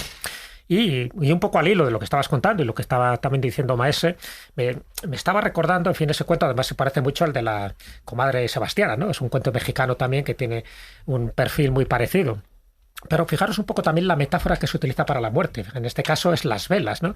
Una vela que tiene mucha más cera y que ilumina, quiere decir que es una larga vida, y aquella vela que se está consumiendo que te queda muy poco. En el fondo es un reclamo, es una metáfora, es un símbolo que se utiliza muchísimas veces en los cuadros. Lo mismo pasa con el reloj de arena, ¿no? En función de cómo esté, es lo que te queda de vida. Y esas son metáforas que se han utilizado precisamente para saber que la vida al final tiene un tránsito, pero que también tiene un final, ¿no? Entonces, de ahí las metáforas de que en el fondo somos actores de una obra de teatro y cuando se termina la obra de teatro y se baja el telón, pues nosotros terminamos, o que la vida es como un tren que va teniendo distintas paradas. Esas metáforas son muy importantes porque son muy visuales. Cada uno luego se imagina la obra de teatro y el tren como quieras, o la vela, puede ser un velón, puede ser un hachón, pero en el fondo todos nos imaginamos que todo tiene al final eso, un punto donde todo se termina. Pero lo importante no es cuándo se termina, sino que realmente esa vida haya sido aprovechada, ¿no? Eso siempre se ha dicho. Dice, lo importante no es si hay vida más allá de la muerte, lo importante es si hay vida antes de la muerte, que muchas veces lo olvidamos. Entonces, bueno, pues un poco lo que te quería preguntar, Ana, porque es otro de los episodios que a mí me parece fascinante que tú mencionas también en tu libro. Y es, antes en tu cuento, el hombre protestaba porque dice, pero ahora yo que tengo hijos y que tengo dinero, ahora me vas a cortar con la guadaña y vas a matar. Es un poco, ¿por qué no me avisas? O sea, muchas veces el miedo que hay también a la muerte no es tanto la muerte física, sino avísame para poner en orden mis asuntos materiales o mis asuntos espirituales. Y esos avisos, que es muy importante porque tú lo cuentas, un poco que son augures de muerte, se manifiestan de muchas maneras. Entonces me gustaría un poco que nos contaras qué avisos de muerte son y cómo a la gente al final sabe que va a morir. Y lo sabe a veces de una forma muy morbosa o muy tenebrosa. Cuentan que venía un hombre de la guerra. ¿Esto es un cuento también? ¡Qué maravilla! Es que habla así. Adelante. Es que habla así. Que sale solo. Sí. Cuentan que venía un hombre de la guerra y se encontró con la muerte, que la muerte va mucho a las guerras también. Sí. Y decidieron hacer el camino juntos y compartieron el pan, el queso y timaron, se hicieron amigos. Y cuando se separaron en una encrucijada, la muerte le dijo, nunca he tenido un amigo y valoro tanto esta amistad que tú pídeme lo que quieras. Y el hombre dijo, yo solo te pido que cuando vengas a buscarme me avises antes. Y pasó el tiempo y el tiempo pasó y aquel hombre tuvo esposa, tuvo hijos, tuvo una familia y llegó un momento en que ya mayor llegó la muerte a su puerta y le dijo, hombre, has faltado a la promesa que me hiciste, quedamos en que me avisabas. Y la muerte miró al hombre y le dijo, ¿se te puso el pelo blanco? Se me puso. ¿Se te cayeron los dientes? Se me cayeron. ¿Se te encorvó la espalda? Se me encorvó. ¿Te dolían las rodillas? Me dolían. ¿Y qué más avisos quieres? Ahí lo tienes. ¡Buah! Sí, y fíjate que yo antes hablaba con David fuera de micro, que hemos hablado de enseñar la muerte a los niños. Yo fui consciente de la mortalidad de mí mismo, de mi persona, con 35 años. Claro, que pensamos que somos eternos, sí. Y a lo mejor también necesitamos, y ya voy a los adultos, que nos cuenten la verdad con cuentos en cuento. Total. De hecho, el cuento que comienza este libro es El hombre que buscaba la muerte, que es un hombre que siente mucha curiosidad por saber qué es la muerte, que es una curiosidad que tenemos todos, sobre todo los niños, y se pone en camino y buscando a la muerte se encuentra con la vida. Y la vida le dice, pon tu cuello aquí en mi regazo. Y Ran le corta el cuello y se lo coloca hacia atrás y le dice, mira bien porque desde que nacemos la muerte está ahí, acompañándonos. No está delante, está detrás de ti también. Y entonces el hombre dice, por favor, devuélveme el cuello a mi sitio. Entonces lo vuelve a poner en su regazo, le vuelve a cortar el cuello, se lo coloca bien. Y el hombre vuelve a su pueblo sabiendo que la muerte está a su lado desde que nace, porque desde que nacemos la gente que estamos vivas, nacemos con eso. Y desde entonces su vida fue muchísimo más feliz porque cada minuto lo vivía intensamente, sabiendo que a su lado está la muerte. Fijaos qué curioso. Lo que voy a leer ahora es que es justo la parte contraria de cuando tú vives con la muerte como algo natural, que aunque ahora nos parece raro, en las culturas nuestras, la propia occidental, en todas, la muerte era algo habitual. La muerte era algo que te venía constantemente porque te morías constantemente. Te morías de un mal, de cualquier cosa. Unas fiebres. De la guerra que acabo de citar, de una fiebre, de cualquier cosa. Fíjate qué cosa más chula, qué forma de plantearlo cuando tú lo esperas. Esto, por supuesto, no es mío. ¿Nos vas a contar un cuento? Muy breve, es una pequeña copla. Qué maravilla esto. Este mundo es el camino para el otro, que es morada sin pesar. Mas cumple tener buen tino para andar esta jornada sin errar. Partimos cuando nacemos, andamos mientras vivimos y llegamos al tiempo que fenecemos, así que cuando morimos, descansamos. Es proceder. Ahí está. Jorge Manrique, complace a la muerte de mi padre. Es una de las mejores historias de convivencia con la muerte que uno pueda leer. Es una pasada. Sí, porque todo el tiempo... Te ha faltado lo de despierta la alma dormida, vive el seso. Es que todas las coplas son una verdadera maravilla, porque es alguien que está en permanente contacto con la muerte cuando está en la élite de la sociedad. Es un noble. No tiene por qué tener los problemas de penurias ahí de los pobres campesinos muertos de asco. Aunque muere joven en García Muñoz, cuando le matan en una cosa aparentemente absurda. Pero él vive todo el tiempo pensando que la muerte le rodea, le cubre, le llena, vive parte de su mundo. Es un mundo. Claro, un momento. Claro, recuerda que vas a morir. Lo que le preocupa y lo que le mantiene es que la vida tiene que ser correcta. Para luego, cuando tú descansas, la buena muerte. Claro. Que es un elemento muy curioso en la Edad Media. El bien morir, que igual que bien morir. El las moriendi como el las vivendi. Exacto. O sea, al final, el arte de morir. De hecho, Jorge Manrique es ya renacentista justamente por esta idea de la trascendencia de la muerte por la fama, por el recuerdo.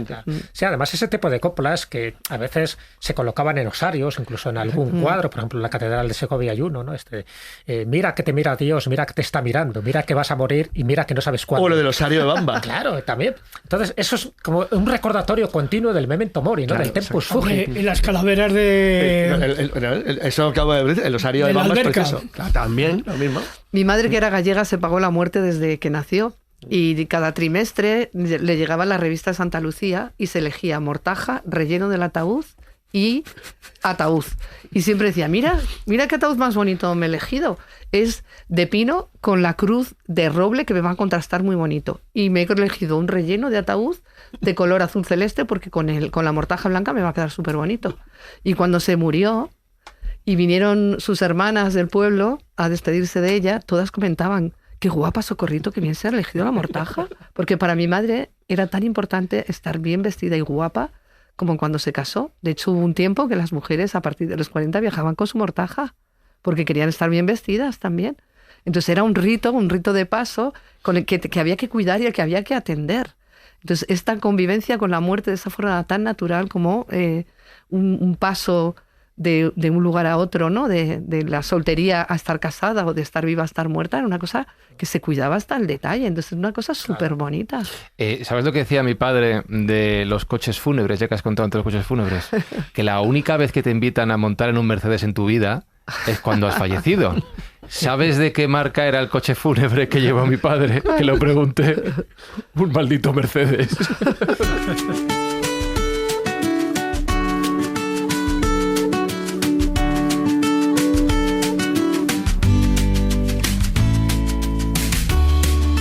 No tengo un mensaje esta vez, pero tengo una llamada.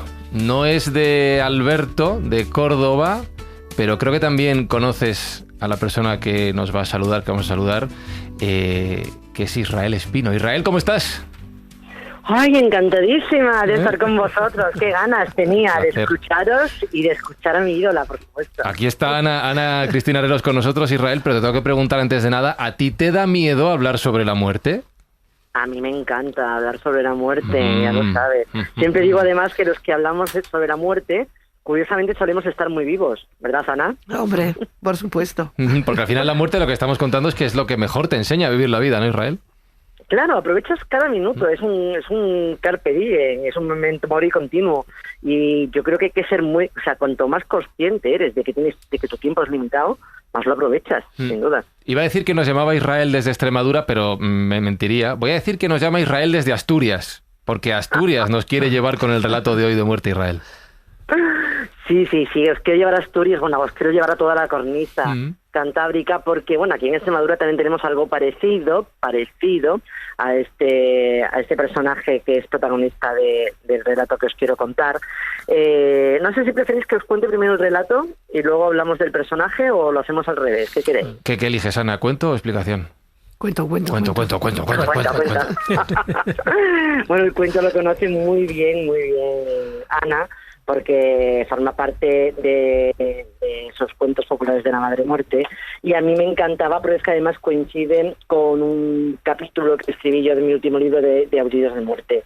Y este cuento precisamente además no lo conocía y me parece súper chulo porque entronca con una tradición muy antigua y muy casi universal de que la muerte avisa, a veces avisa cuando viene a por ti.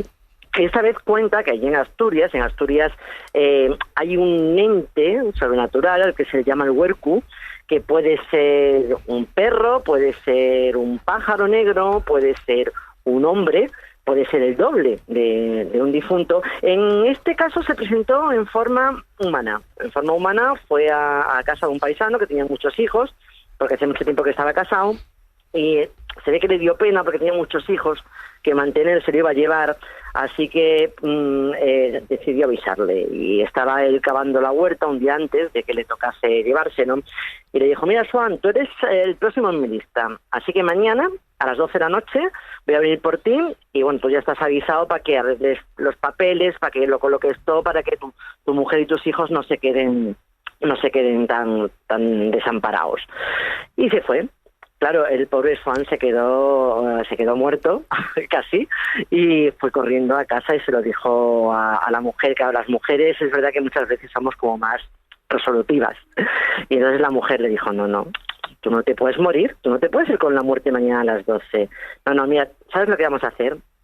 Vamos a intentar engañarla, que eso es muy propio de los humanos, intentar engañar a la muerte.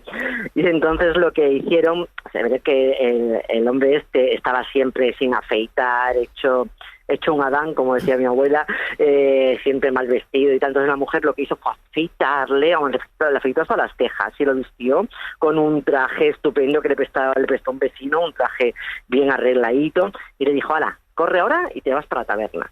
Y nada, y se fue a la taberna, y como a las 11:30 viene el huercu y le pregunta, llama a la puerta, sale la mujer y le pregunta por Joan, y él le dice que no, que allí no está. Y entonces el huercu pues empieza a buscarlo, se va para la taberna y allí pregunta que si alguien ha visto a Joan. Y Joan, que estaba al fondo, así en lo oscuro, le dice: no, yo lo vi ayer, pero se fue de la aldea. Y dijo el huercu: bueno, pues seguiré buscando. Y entonces nada, se fue de la taberna, el pobre Joan se quedó ya tranquilo, que ya estaba sudando la gota gorda, y cuando ya estaba el pobre respirando y faltaba un minuto para la medianoche, se abrió la puerta de la taberna y se oyó que el huercu decía: bueno, pues no encuentro a Joan por ningún lado y no puedo perder el viaje. Así que me voy a llevar al calvo ese de ahí con el traje y así nos ahorramos el sudario. Y se acabó. Y chimpún, vaya. No sé qué moralejo extraer de esto, Israel. Primero, que no hay manera de evitar a la muerte, sí, y que la muerte se lleva antes a los calvos, es obvio.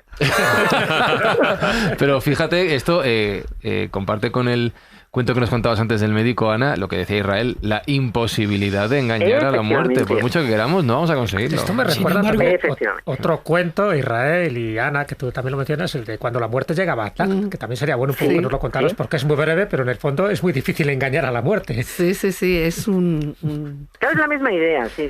Es un criado que está en el mercado y de pronto ve a la muerte, y la muerte le sonríe y le hace un guiño. Y él vuelve a su casa y le dice a su señor: la muerte me ha sonreído, me está buscando, déjame tu caballo y me iré muy lejos, muy lejos. Y el señor le deja el caballo y él se monta en el caballo y se va a Samarcanda. Y cuando el señor estaba esa tarde por el mercado, ve a la muerte y le dice: oye, ¿tú por qué asustas a mi criado? ¿Que le haces una mueca? Dice: no, sí, era una mueca de sorpresa, porque me extrañaba que estuviera aquí, porque esta noche me lo tengo que llevar de Samarcanda. No sirve de nada. Bueno, pero fíjate que lo paradójico que existe todo esto es que todos los que has intentado burlar a la muerte, por ejemplo, algunos emperadores chinos, algunos alquimistas, no se sabe que ninguno haya podido evitarlo. Están Putin y Xi Jinping en ello ahora. A pesar de que a pesar de que hay algunos que tienen fama de que sí lo han conseguido, como Saint Germain, por ejemplo, o gente así, pero no hay constancia. Pero acaban palmando. De Nicolás Flamel también se hablaba. Elvis Presley. Esos son alquimistas. Jesús Gil. Ese está vivo en Marte. No hay documentos, no hay documentos. Pero Israel, este cuento que nos has contado del huerco, que también aparece en el libro de Ana y además aparece en tus aullidos de muerte, se parece mucho también al urco, ¿no? Que también sale un parecido, pero en este caso en Galicia, lo que tú decías, ¿no? En la cornisa cantábrica parece que hay un tipo de personaje que normalmente se manifiesta de perro negro y lanudo y con ojos refulgentes, que es un augur de muerte, ¿verdad? Esto es. Yo le he podido seguir el hilo, bueno, o las huellas, nunca mejor dicho, un poquillo, porque efectivamente en Galicia se le llama el urco y se supone que normalmente se aparece en forma de perro, pero a veces también en forma de ternera. Es un animal, al fin y al cabo, que sale del mar, es curioso, sale del mar, a veces con cadenas arrastrando con los ojos rojos, y que anuncia efectivamente la muerte o al menos una desgracia. Este perro con cadenas que sale del mar lo he encontrado, por ejemplo, rodeando la ermita de Santa Comba en Cobas, que es de donde es nuestro compañero Miguel Salas. Allí hay una ermita que es la ermita de Santa Comba, que ya sabéis que además Santa Comba es una santa un poco herética. Pues allí han visto los paisanos alguna vez un extraño perro negro cargado de cadenas. Estas cadenas siempre están muy relacionadas con el mundo infernal, y también se le llama este perro el can negro da noche, el perro negro de la noche, que es un nombre precioso. Pero también se le llama can do mar, por lo que os decía, porque suele salir del mar. De hecho, en Carril, en un pueblecito de Galicia, se dice que vive este urco en la isla de Cortegada y que viene nadando hacia la orilla. Pero es que lo curioso es que hay marineros que afirman que por la noche, porque solamente viene de noche, que ellos cuando estaban con la barca por la noche han notado el golpe en la barca de este urco cuando iban nadando hacia la orilla a anunciar una muerte. También se le decía que se veía al urco nadar por el río Lérez, tanto que en Pontevedra, por ejemplo, aparece como personaje gelentoido en los carnavales gallegos. Y las características que tiene este animal, porque yo te digo que va cambiando un poco de apariencia, se cuenta que varía de tamaño, cuanto más se aleja del mar, más grande se va haciendo. Todos los perros de la aldea en la que se mete para anunciar la muerte lo siguen y van aullando con él y lo van acompañando. Anuncia una muerte o una desgracia, como os decía, y está limitado, es curioso, a una parroquia. Normalmente esos límites son los cruceiros, que pasa un poco también como la Santa Compañía, porque al fin y al cabo es otro avisador de muerte, como la procesión de las ánimas en pena, como la Santa Compañía. Y una vez que termina de anunciar la muerte con sus ladridos, vuelve a meterse en el mar y se adentra en un sitio que Jesús Callejo conoce muy bien, porque escribió un libro con ese título, que es El País Borroso, el Borrón, que es un país con niebla que está debajo del mar y muy próximo al infierno. Un inframundo, sí. Y etérico, además, invisible para los demás, salvo para el urco. Creo recordar que se entraba por el hundido de Armayones. Bueno, eso era en la novela aquella que escribí en su momento. Sí, claro. Pero urco me imagino que vendrá de orco, o sea, que me imagino que a veces la etimología tiene que ver por orco, es decir, algo pavoroso, algo que te da miedo, algo a lo que tú debes espantar o por lo menos evitar, pero en este caso asociado a la muerte y asociado al perro. Y no es el único caso. Orcus también, Jesús, era el dios galo del inframundo, era el equivalente al Plutón romano o al Hades griego, con lo cual ya nos relaciona, o sea, ya nos pone en ese infierno, pero es que luego también, tú sabes que estas cosas muchas veces tienen una contaminación, se van pasando, y también se le llamaba orco a un lago que había en el Averno. Luego pasó a ser ese ser indeterminado que se mezcló un poco también con Cerbero, con el can Cerbero, y ya se relacionó también con los perros. Ocando Urco, por ejemplo, realmente sería el perro del inframundo, o sea, Urco sería ese inframundo. Y luego, claro, ya si pasamos a Asturias, que es de lo que hablaba este cuento, allá se llama el huerco o el huercu, que puede ser cualquier cosa que tiene relación con la muerte. Por ejemplo, el ataúd era un huerco, el perro que aullaba era un huercu, La sombra del muerto era un huercu, bueno, y se le llama también a lo que sabéis que en alemán es el doppelganger, bueno, me saldrá. El doppelganger, pues que es la misma figura del difunto, también se le llama el huerco. Y fíjate, yo allí en Asturias, cuando estuve investigando para mi último libro, en un pueblecito que se llama, una aldea que se llama Santiernes de Pravia, me encontré con el tío Miro, que él me contaba cómo un día él fue a hacer sus cosas por el campo, y en uno de estos túneles que hay sin uso entre las montañas, él volvía para la aldea y de pronto vio una sombra, alguien que entraba por el otro lado. O sea, veía la sombra, pero no conseguía ver la cara. Y entonces, bueno, conforme se iban acercando los dos en mitad del túnel, pues ya lo iba viendo mejor, y cuando se acerca se quedó sorprendido porque era su tío que vivía fuera de Asturias. Entonces, claro, le preguntó que qué hacía allí, pero su tío no le respondía. Se lo preguntó 2 o 3 veces, y al ver que no le respondía, él ya siguió para adelante porque se dio cuenta de que realmente era el huerco de su tío, y efectivamente cuando llegó a su casa, su familia le comunicó que su tío había muerto hace unas horas fuera de Asturias. O sea que a día de hoy la figura del huerco, que está representado como la muerte en el cuento que os he contado, realmente representa un poco la muerte, pero más que la muerte es un enviado con un anunciante de la muerte, al que tampoco se puede esquivar, por cierto, no se puede esquivar a la muerte, pero claro, al enviado tampoco. Lo que me estoy preguntando, Israel, a tu juicio, y esto entronca con el tema que venimos hablando durante todo el programa, es si estas figuras, si estas representaciones o enviados de la muerte, a tu juicio, representan una forma de quitarle gravedad a algo que nos da mucho miedo, como es la muerte, ¿o es una forma de expresar la levedad de algo con lo que convivimos todos los días, que es la muerte también? Mira, yo creo que corresponde, si te das cuenta, donde más anuncios de muerte o seres que anuncian la muerte hay es en las comunidades rurales. ¿Por qué? Porque en las comunidades rurales no se le tenía miedo a la muerte. Le tenemos miedo a la muerte ahora. En las comunidades rurales, y sobre todo las antiguas, se quería saber cuándo te ibas a morir. El cuento que he contado, el huerco le anuncia al señor que va a morir al día siguiente para hacerle un favor, porque le da pena. ¿Por qué? Porque mi abuela, lo he dicho muchas veces, mi abuela, por ejemplo, sí quería saber cuándo se iba a morir, porque quería tener la herencia bien repartida, porque quería tener su ataúd pagado como la familia de Ana que estaba contando. Lo quería dejar todo pendiente. Nosotros ahora no queremos saber ni para atrás cuándo nos vamos a morir. Yo prefiero morirme de un golpe, que se me caiga ahora mismo una maceta cuando salga de casa. No. Vale. En unos 80 90 años, vale. Eso es. Pero de golpe, que no me entere. Y sin embargo, antiguamente esos anuncios de muerte incluso se agradecían. ¿Qué quiere decir esto? Que antes se vivía más en contacto con la muerte. Ahora vivimos de espalda a ella como si fuéramos inmortales. Pensamos que porque no hablemos de ella, porque no la veamos, porque no se la contemos a los niños, no está ahí, y estamos pero que muy equivocados. Pues Israel, lo dicho, no te mueras ahora, por favor. No pienso daros la paliza muchísimos años más. Por favor, y que te sigamos escuchando en la escóbula por lo menos 80 o 90 años más, ¿vale? Sabéis vosotros que me escuchéis. Israel Espino, un besazo enorme. Un beso enorme a todos. Un beso. Chao. Hasta luego. A ti, Israel.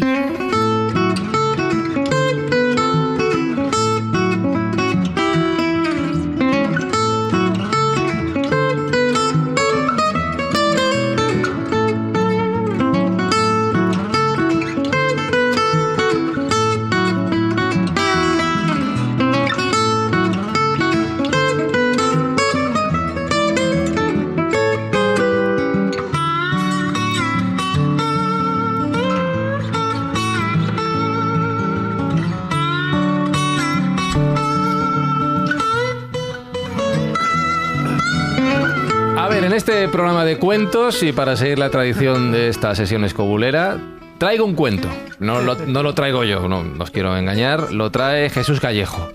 Pero claro, no es un cuento de Callejo, pues no es el momento del cuento de Callejo. No, es un cuento de Gianni Rodari, hombre cuentista italiano, que además era pedagogo y se caracterizó además precisamente por utilizar los cuentos para enseñar una serie de valores a los niños, y escribió varios libros. Uno de ellos es precisamente estos cuentos por teléfono de 1962. Y es muy curioso porque la idea inicial es que el protagonista, porque es como una especie de Sherezade, ¿no? El protagonista, que es el señor Bianchi, lo que hace es que va contando un cuento a su hija, porque esté donde esté, porque es un viajante y viaja por distintas zonas de Italia, a las 9 de la noche la llama por teléfono para contarle un cuento. Vale. Si no, la niña no se duerme. Como Jesús con su hijo, lo mismo.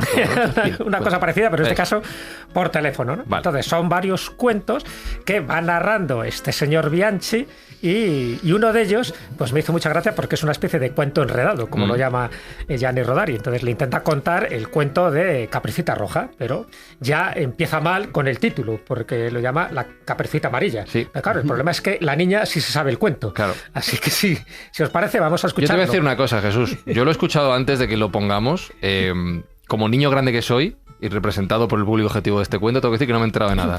O sea, luego te voy a pedir el moralejo, porque no me ha quedado claro lo que pretende enseñar este señor con este cuento. Acuérdate de que es un cuento enredado, sí, y que él intenta contar Caperucita Roja, pero tal como se acuerda, y la niña pues se acuerda mucho mejor y no hace más que corregirle. Pues, así que, si os parece, venga, con la voz de Julio López Fonseca, escuchamos Caperucita Amarilla. Érase una vez una niña que se llamaba Caperucita Amarilla. No, roja.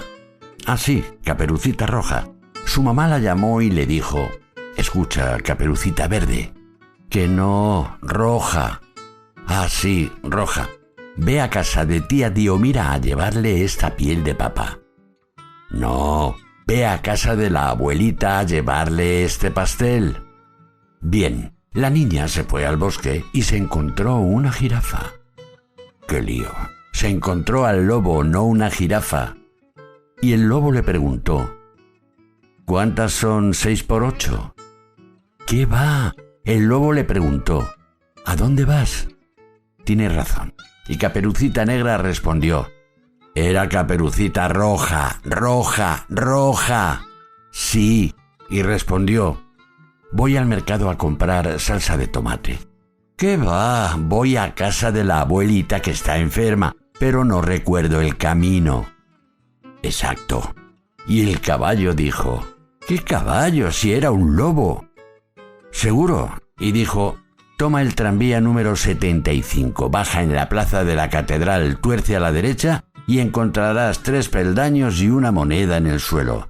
Deja los 3 peldaños, recoge la moneda y cómprate un chicle. Tú no sabes contar cuentos en absoluto, abuelo. Los enredas todos. Pero no importa. ¿Me compras un chicle? Bueno, toma la moneda. Y el abuelo siguió leyendo el periódico. Yo, conclusión, lo que se dice conclusión sigo sin sacársela.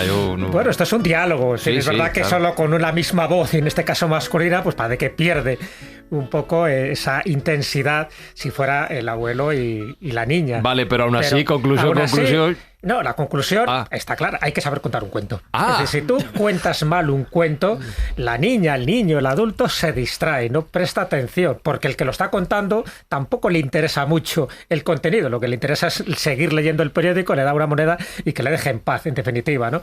Yo creo que es muy importante lo que decíamos al principio. Si cuentas un cuento, cuéntalo bien, aunque sea totalmente inventado, que no tenga nada que ver con la tradición, o que sea un cuento que tú has mutilado como ha dado la gana. De hecho, los cuentos maravillosos, que no lo hemos contado, ¿no? Los cuentos maravillosos normalmente son cuentos arquetípicos, es decir, aunque lo cuentes mal, el mensaje se transmite igual, ¿no? Pues en este caso yo creo que es fundamental, y por eso lo he contado, y por eso le dije a Julio que lo locutara, porque me parece como muy representativo de a veces, si cuentas algo o haces algo, hazlo bien, y si no, no lo hagas. Esta es un poco la moraleja. Ana Cristina Herreros lo hace muy bien, cuenta muy bien los cuentos, nos ha contado muchos y espero que nos siga contando durante el programa de hoy y en futuras escóbulas, pero estaba pensando que hemos hablado de tradiciones, sobre todo de la zona occidental, de la zona indoeuropea. Hemos venido a España con Israel, acabamos de viajar a Italia, ¿no? Es el autor de este cuento. y me estaba preguntando por tu querida África, por otras zonas del mundo, por otras formas de ver nuestra existencia y el planeta que nos rodea. ¿Te has encontrado en África una visión diferente respecto a todo esto o también coincidimos? Pues yo creo que la relación que tienen las sociedades de edad primaria con la muerte es de otra manera. Es como aquí hace muchos años, ¿no? Y creo también que hay como esa visión de la muerte como una madre que ellos tienen de una forma más inmediata. Conocí un narrador, un griot del Congo en París, que se llama Bertrand Soutani, que me contó que cuando muere un adulto tocan un instrumento que yo uso para contar, un instrumento funerario que se llama pandero oceánico, que mientras el que se está muriendo lo mecen y suenan las olas del mar, para recordarle al que se va cuál es su destino final, regresar al vientre de nuestra madre, la mar. Y cuando se muere un niño tocan un instrumento que se llama pluricuerda, que solo se toca en ese momento, y se le canta al niño una canción que dice: tranquilo niño que tu madre está aquí, tranquilo niño que tu madre está allí, para que el niño muera con la certeza de que del otro lado hay una madre que lo va a recibir en sus brazos amorosos. Curiosamente, fíjate, este libro... Joder, estoy a punto de llorar, ¿eh? De verdad te lo digo. Este libro lo ilustró Marcin Minor cuando recuperé los derechos de Siruela, porque se publicó previamente en Siruela. Aquí hay versiones mucho que tienen más que ver conmigo ahora. Y se publicó en Polonia y fue un éxito de ventas. Y el ilustrador polaco, Marcin Minor, le encargaron la ilustración del libro justo el año en que su niña pequeña se había muerto. Y le tocó ilustrar un libro sobre la muerte como madre. Y me decía que para él sentir que su hija estaba en los brazos de una madre fue absolutamente reparador y sanador con respecto a esa pérdida, ¿no? Entonces creo que hay como ese vínculo de esa maternidad al revés, ese parto inverso, ¿no? Ese sentir que el que se va está en el regazo de alguien, que es súper importante. Y esto en África se vive de una forma muy inmediata. No sé si alguna vez os conté que me fui tenemos una biblioteca en Senegal, en Ushuí. Ahora una bibliopiragua también, estáis todos invitadísimos. ¿Una qué? Bibliopiragua. ¿Qué es eso? Pues una biblioteca dentro de una piragua. Vale, lo más normal del mundo. ¿Y va por el agua? Por el río Piragua Casamance. grande. ¿Pero cómo? Por el río Casamance. Vamos a las islas y usamos pateras, pero en lugar de que transportan migrantes, transportan libros que construimos y cosemos con las mujeres. Buscamos libros donde haya protagonistas negros y negras. Y si no, los cosemos con las mujeres y llevamos la bibliopiragua al manglar en la isla, en el río Casamance. Pero en una ocasión conseguí que la Caixa me diera 700 euros para hacer una estantería para la zona de niños. Y yo llegué con mis 700 euros, la Caixa me dijo: tráeme factura. Y yo dije: sí. Yo me fui con mis 700 euros y cuando llegué fui a ver al carpintero y le dijo: quiero una estantería así, para que los libros se vieran en la cubierta y no se viera el lomo.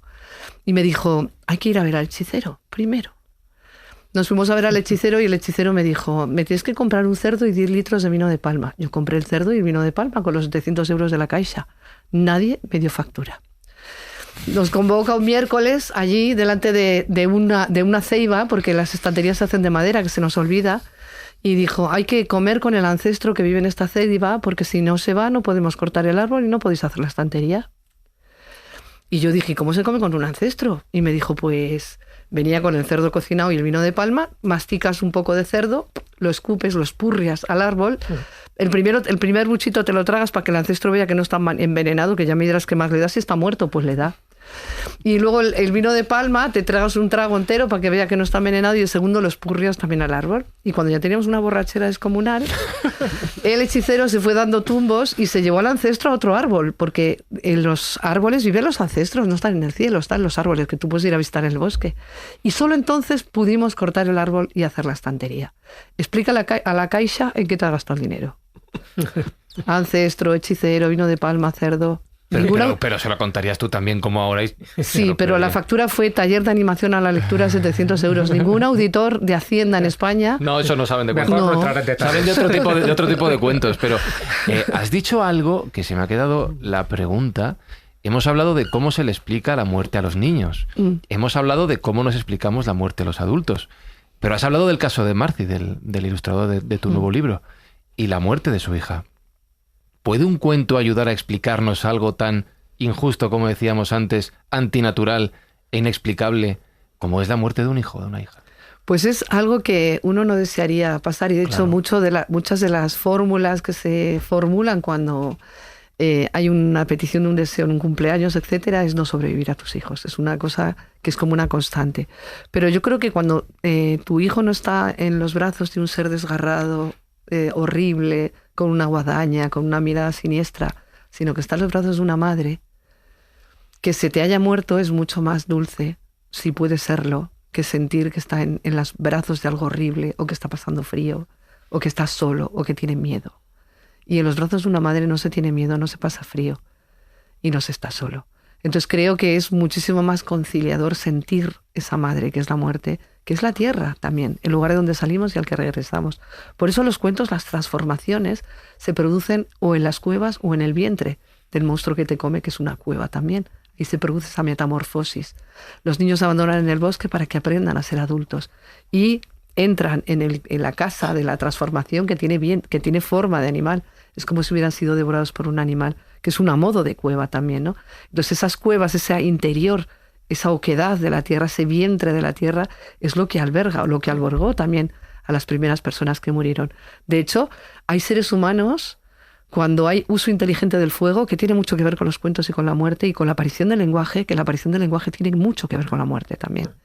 Y cuando existen ritos funerarios y se honra a los muertos. Eso es lo que nos distingue, aparte del hecho de fabular, o sea, de inventar historias, esto que llamamos literatura, es lo que nos construye como seres humanos. Y eso es una cosa súper importante. De hecho, uno de los cuentos más antiguos y más extendidos por todo el mundo es La asadura del muerto. ¿Conocéis el cuento? Nos lo vas a contar, ¿verdad? Nos lo vas a contar. Bien. Bueno, conozco más de una versión, pero os voy a contar la que me contaba mi prima. Además tiene versiones. Sí, se la sabe todas. Sí. Cuentan que había una vez un padre, una madre y una hija. Y la madre se murió, que eran cosas que les pasaban antes mucho a las madres. Y como era una familia pobre y no tenían ataúd, la metieron en una manta, que así se enterraba la gente antes. Excavaron un hueco en la tierra, metieron a la madre envuelta en la manta, la taparon con tierra y como no tenían para lápida, le pusieron unas piedrecitas, una cruz, unas siempre vivas y allí la dejaron. Y aquella noche el atribulado padre le dice a su hija, vete a comprar un poquito de carne para cenar, que yo estoy muy triste, toma esta moneda. Y le da una moneda a la hija, y la hija se va, y se encuentra con las amigas, se pone a saltar a la comba y pierde la moneda. Y entonces piensa, me va a reñir mi padre. ¿Qué hizo la hija? Se fue al cementerio, escarbó la tumba de la madre, la sacó de la manta y le quitó el hígado a la asadura. Y la hicieron encebolladita para cenar. Y cuando dieron las 12 de la noche escucharon una voz que decía, María, hija mía, dame la asadura dura que me robaste de mi sepultura. Que los muertos hablan así de despacio porque tienen mucho tiempo. Ay, padre, ¿quién será? Cállate, hija, que ya se irá. Que no, me voy, no, que subiendo las escaleras estoy, María, hija mía. Os voy a hacer el camino corto. Dame la asadura dura que me robaste de mi sepultura. Ay, padre, ¿quién será? Que ya será. Que no, me voy, no, que a los pies de tu cama estoy. María, hija mía, dame la asadura dura que me robaste de mi sepultura. Ay, padre, ¿quién será? Que ya será. Que no, me voy, no, que agarrándote de los pelos estoy. Y te agarraban los pelos en ese momento. Pero el cuento de León no acaba así. La madre coge a la hija, se la lleva al cementerio, le quita el hígado, porque las madres estamos para enseñar a los hijos y a las hijas. Y se lo pone ella, la muerta, se entierra, se envuelve en la manta, se coloca bien las flores, las piedras y deja a la hija sin hígado arriba. Porque cuando le quitas el hígado a alguien, te mereces que te lo quiten. Que este cuento lo voy a llevar yo a la Facultad de Ciencias Políticas a ver si otros políticos son posibles.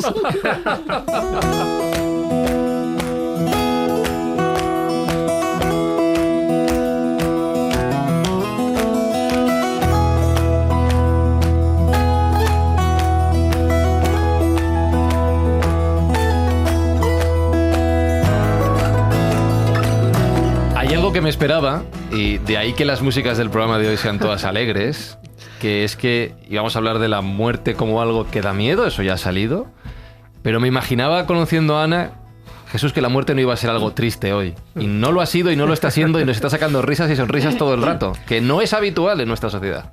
No, ya sabíamos que Ana tiene ese concepto pues mucho más humanista de la muerte, y además no como un final, sino sencillamente pues eso, como un tránsito más, que así es como hay que tomarla y así es como lo tienen que enfocar los cuentos maravillosos, los cuentos iniciáticos, los cuentos arquetípicos, van un poco en esa línea, ¿no? Los cuentos de autor que cada uno pues imagina y hace lo que le da la gana. Lo que me ha extrañado en tu libro, en esta nueva versión que has hecho de los cuentos de la madre muerte, es que de África le dedicas pocos, son 40 40 cuentos, prácticamente 25 países, recoges de aquí y de allá, de muchísimos lugares, también de España, ¿no? Entra Galicia, Asturias, Cataluña, Castilla, pero de África creo que menciona solo alguno de Marruecos, un cuento zulú y un cuento bosquimano. Y yo sé la tradición y en fin, los viajes que has hecho y la ayuda, ¿no? que has prestado a muchísimas de esas tribus y de muchos de esos pueblos que has encontrado en Senegal, en Mozambique, en Madagascar, en tantos y tantos lugares.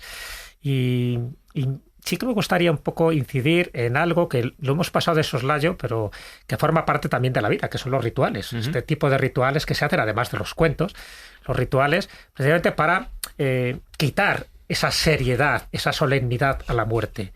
Y en África en concreto, tú has estado en el pueblo saharaui, hay una ceremonia, que es la ceremonia del té, el té verde, que se tiene que beber de 3 sorbos y cada sorbo significa algo distinto. No es lo mismo el primer sorbo, que es el amargo, no es lo mismo el segundo, que es el dulce, y no es lo mismo que el tercero, que es el suave. ¿Nos puedes contar básicamente cómo es esta ceremonia donde también la muerte tiene algo que ver?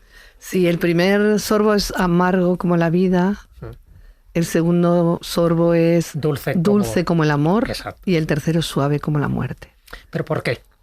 Pues porque hay como esos 3 estados, ¿no? La vida, el amor y la muerte, que están súper imbricados y que tienen en esta ceremonia del té, donde las mujeres beben juntas té, hay la muerte es el dolor que compartimos, ¿no? Esa muerte que vivimos todas y todas juntas. De hecho, había una fórmula para acompañar que era te acompaño en el sentimiento, que es súper bonita, ¿no? Entonces, en ese acompañarnos tomando té, también ese acompañarnos en la vida, en el amor y en la muerte. Llegó con 3 heridas. Exacto. La de la vida, la del amor y la de la muerte. Miguel Hernández. Sí. Así sí, es. Pero además en la ceremonia del té creo que también tiene que ver con la cantidad de azúcar que se va añadiendo a cada una de las tomas.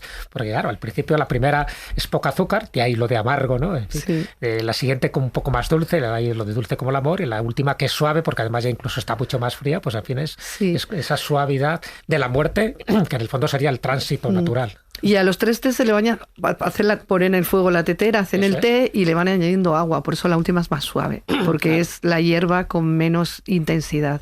Y por eso es suave como la muerte también. Y por eso el fuego y el círculo son esenciales a la hora de contar este tipo de cuentos. Totalmente. De hecho, la muerte, como la madre y como la noche, a todos nos iguala. El día es el momento del padre, de las leyes, del trabajo, y la noche es el momento de la madre, el momento del fuego, que permite perpetuar las horas de luz y que permite también la aparición de la sombra, que es muy importante. La sombra es el otro, ¿no? Y es el momento también de los cuentos y de los sueños. Y los sueños y los cuentos, las dos, hablan del encuentro con los que no están. De hecho, la idea de ese libro surge en La Guajira, en Colombia. Estuve con las mujeres guayús escuchando sus historias. Ellas tienen un caminar ritual, con sus pasos construyen telas que protegen a nuestra madre la tierra, pero se mueren 2 veces. La primera vez que se mueren las ponen en un chinchorro, matan una cabra, le cuentan historias para que se las lleve al Cabo de la Vela, que es donde viven las almas de los guayús, y lo entierran solo, para que aprenda a ser muerto. Y cuando empieza a parecerse a los vivos, es porque ya quiere ser enterrado comunitariamente. Y en ese momento lo sacan de su entierro solitario y lo entierran con el resto de la comunidad muerta, porque ya ha aprendido a ser muerto. Porque si te entierran de primeras con la comunidad, como no sabes ser muerto, das problemas. Entonces es maravilloso lo de aprender y nadie nos enseña a morir. Parece que vivimos, como decís, tan al margen o tan mirando a otro lado, y la gente que le tiene miedo a la muerte le tiene miedo a la vida. Y eso es una forma de dominación del otro, porque quien le tiene miedo a la vida permite que otros le digan cómo vivirla. Entonces yo creo que hay una cosa ahí que tiene que ver con esta dominación del otro a través del miedo y del miedo a la muerte, que es una forma de escamotearnos la vida. Estas mujeres me parecen increíbles. Estuve también que también fue súper increíble para este libro, me hicieron Silencio se lee, que era un programa de la televisión de Castilla y León. Me manda a Trigueros del Valle, Valladolid, a un castillo a hacer un programa sobre... Estoy encantado. Ahí. Claro. Bueno, pues Juan Villa. Mi libro de brujas se cerró solo, fue increíble. Pero lo loco fue que la alcaldesa de Trigueros del Valle nos invitó a comer en una bodega y nos contó que un señor había comprado la tierra por la que se accedía al cementerio y había pedido un precio descomunal. Y como el ayuntamiento se negó a pagarle el precio, la aró. Y entonces la alcaldesa mandó a dar un bando que decía: de orden de la señora alcaldesa se hace saber que en este pueblo de Trigueros del Valle está prohibido morirse. Y se fue a Valladolid a hacer valer la servidumbre de paso de esa tierra y 3 meses tardó. Pero luego cuando lo consiguió, pues aplanaron para que pudieran entrar los coches fúnebres. Entonces mandó pregonar otro bando que decía del orden de la señora alcaldesa se hace saber que en este pueblo de Trigueros del Valle ya se puede uno morir. Y la gente en 3 meses no se murió. Porque somos de bien mandados, te mandan no morir. Se murieron 7 de golpe. Más o menos. Estaban esperando. Me pareció maravilloso. Yo no sé si os habéis dado cuenta, yo creo que sí, ¿no? Somos conscientes de ello, que cuando hablas de la muerte de esta manera, de una forma, en fin, informal, con respeto, por supuesto, pero mirando cara a cara a la muerte, se le pierde ese miedo de alguna forma, ¿no? Es decir, en el fondo es cotidiano, es lo mismo que si estuviéramos hablando ahora de un río o de un animal mitológico. El hablar de la muerte de la forma que habla Ana, de la forma que por lo menos así lo entendemos todos, quitas ya esa parte morbosa, esa parte tenebrosa. Y ahora que has dicho esto de los 7, Fran, un poco me recuerda, es curioso, ¿no? Como ¿He dicho algo con sentido? Totalmente, siempre dices cosas con sentido. Pero esto me ha recordado, con sentido. Hay un cuento árabe, Ana lo menciona, pero yo lo escuché en una versión muy local en Toledo, ¿no? En Toledo, dentro de esas rutas que se hacen por la noche, que es cuando hay que hacerlas, ¿no? Precisamente para inmiscuirse en la magia de Toledo, que lo tiene, evidentemente, y más cuando cuentas historias de este tipo. Bueno, pues estando en la puerta de la bisagra, antiguamente para el que había un ángel custodio, y hay una de las leyendas que recogió Ismael del Pan, pero que es una leyenda árabe, pero modificada, cuenta que estaba ese ángel custodio, en fin, protegiendo la puerta para que no entrara nadie indeseable. Mira tú por dónde se presenta la peste. En la época medieval, ¿no? Se presenta la peste y le dice el ángel custodio, alto ahí, ¿dónde vas? Yo soy la peste y tengo orden del Señor de entrar por estas murallas y llevarme a 7 personas. Entonces el ángel custodio dice, bueno, si tienes permiso y te vas a llevar a 7, perfecto. Le deja entrar la peste y al cabo de un tiempo vuelve a salir la peste y le dice al ángel custodio, dice, peste, me has engañado, porque no han muerto 7, han muerto 7.000. Y la peste dice, no, yo solo he segado con mi guadaña 7, los demás han muerto de miedo. Claro. El miedo es el gran poderoso. De hecho, a ver, tener miedo es algo normal. Es el miedo a lo desconocido, es un sentimiento muy humano. Supervivencia. Sí, supervivencia, claro. ¿no? Pero me refiero que es natural. Y de hecho, a ver, como antes decía, y hay cuentos, yo tengo ahí otro cuento que no. Pero que la muerte nos acompaña a lo largo, desde que nacemos, nos acompaña hasta que morimos, ¿no? Hasta que nos da el abrazo. Entonces, la cuestión está en que no es tanto el hecho de tener miedo, sino que ¿cuándo dejamos de tener miedo? Dejamos de tener miedo cuando empezamos a considerar que, digamos, aceptamos que lo inevitable, aceptamos que si es inevitable va a pasar igualmente.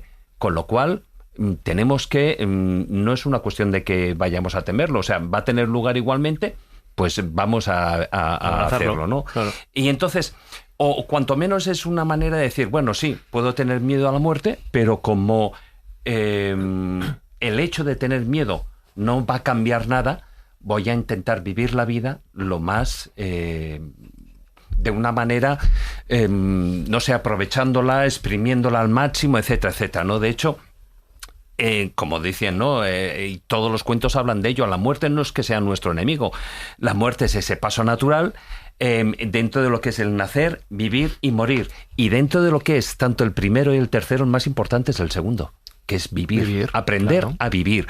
Aprender a vivir en cada momento, a ese carpe diem que hemos estado hablando, a exprimir la vida, a hacer que cuando lleguemos en el momento de la muerte, tengamos canas, nos falten dientes, nos duelan las rodillas, estemos encorvados, etcétera, etcétera, lo hagamos de una manera gustosa. ¿Por qué?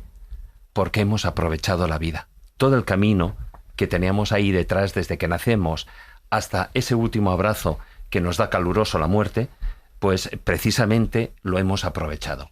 Y a partir de ahí, bueno, pues caminaremos juntos, de la mano, abrazados, con una manta, tal, pero caminaremos otra vida u otro camino.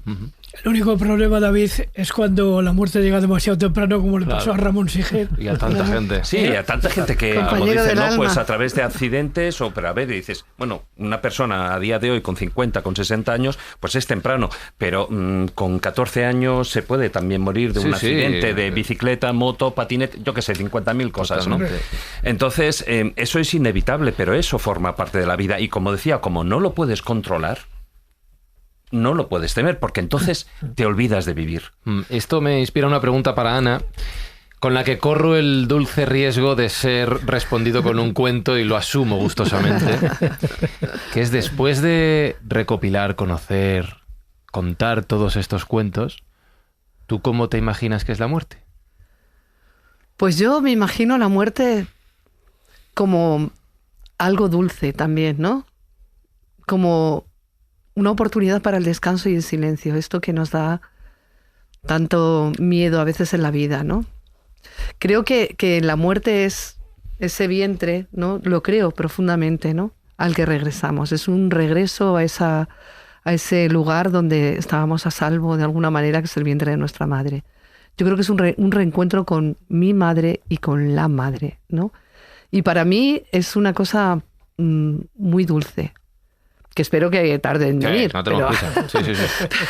Pero vivo la muerte. De hecho, todas estos relatos de la gente que se muere, ¿no? Que se muere un poquito y luego vuelve a la vida, son un pasillo y al fondo la luz. Yo imagino un parto así. Que per tierra entiendes un montón. Yo imagino un parto así, ¿no? Claro. El canal del parto y al final la luz, que es el mundo. No sé si la muerte es ese lugar de no espacio, no tiempo, y es lo que de verdad nos vuelve eternos al final, ¿no? Creo que lo que más miedo me da de la muerte es no ser recordada, ya ves, ¿no? Que la gente no me alberga en su corazón. Y creo que eso es muy importante.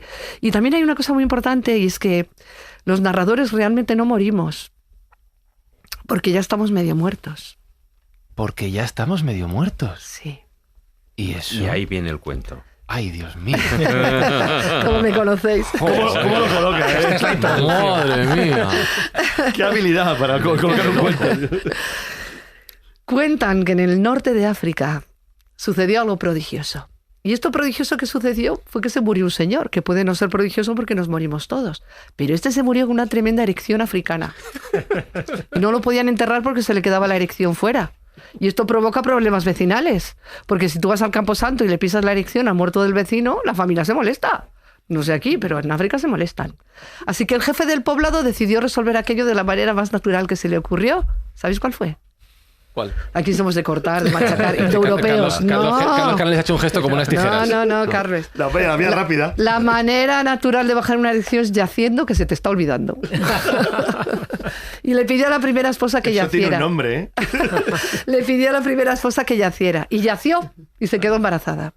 Y nació un niño que desde el primer momento se reveló como un ser dotado con el don de la palabra.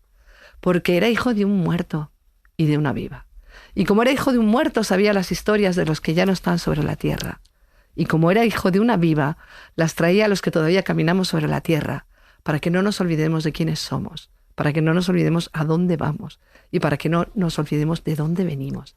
Es así como cuentan en África cuál es la función de los que contamos historias, mantener viva la memoria de los que ya no están.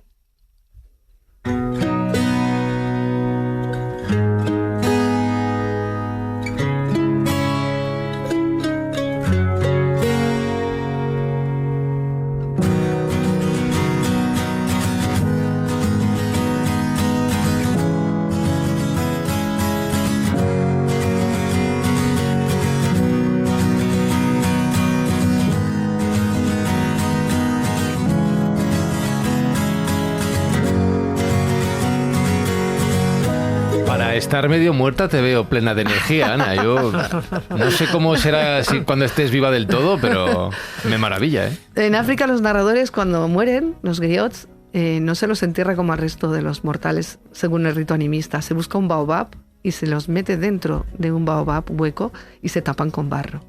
Porque forman parte de ese acervo animista que son los seres que habitan en los árboles y en el viento y en la memoria. Menos si están con erección.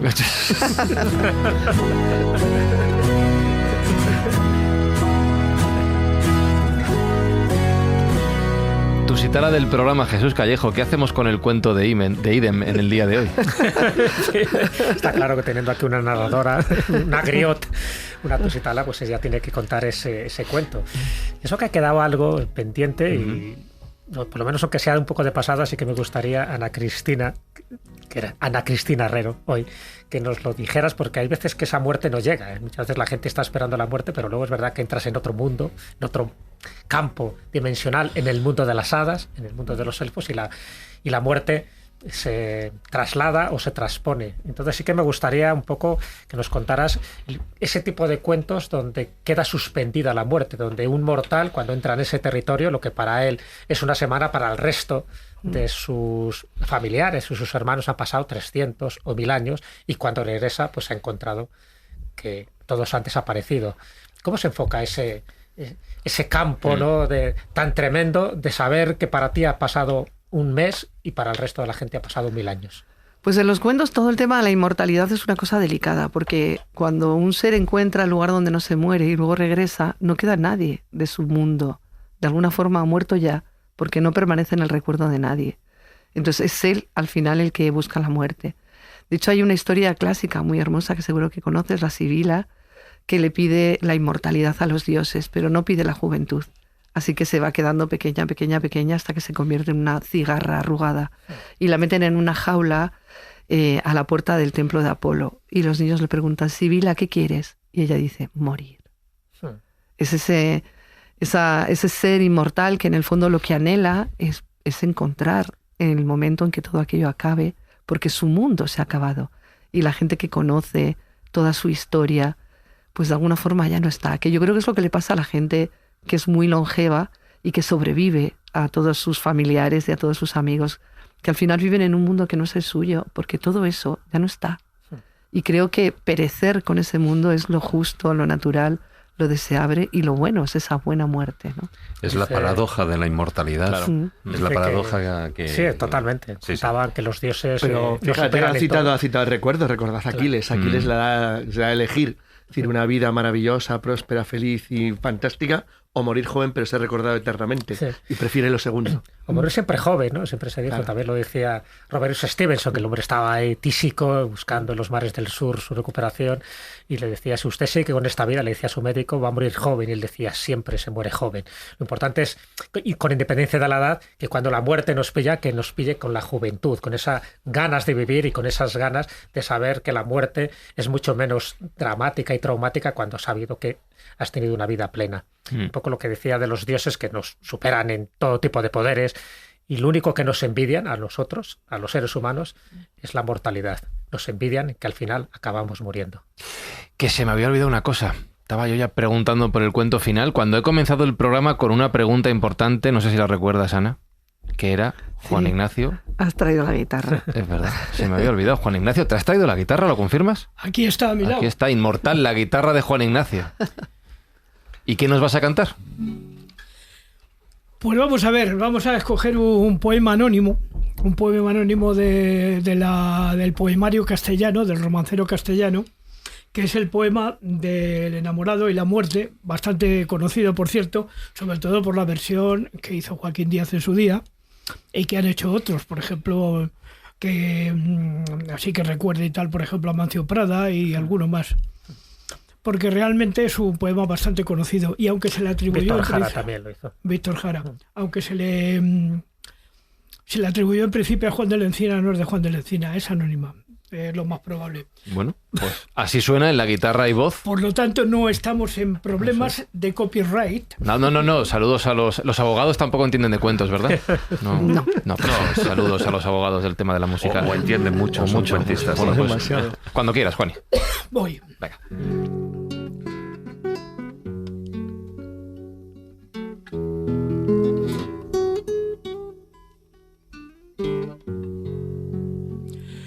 Me estaba reposando, durmiendo como solía, soñaba con mis amores, que en mis brazos los tenía.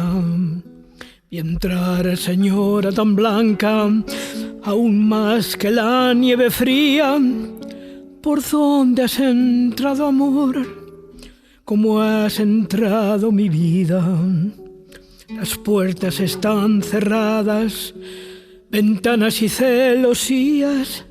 No soy el amor amante, la muerte que Dios te envía. Hay muerte tan rigurosa, déjame vivir un día. un día no puedo darte, una hora tienes de vida. Muy deprisa se levanta, más deprisa se vestía.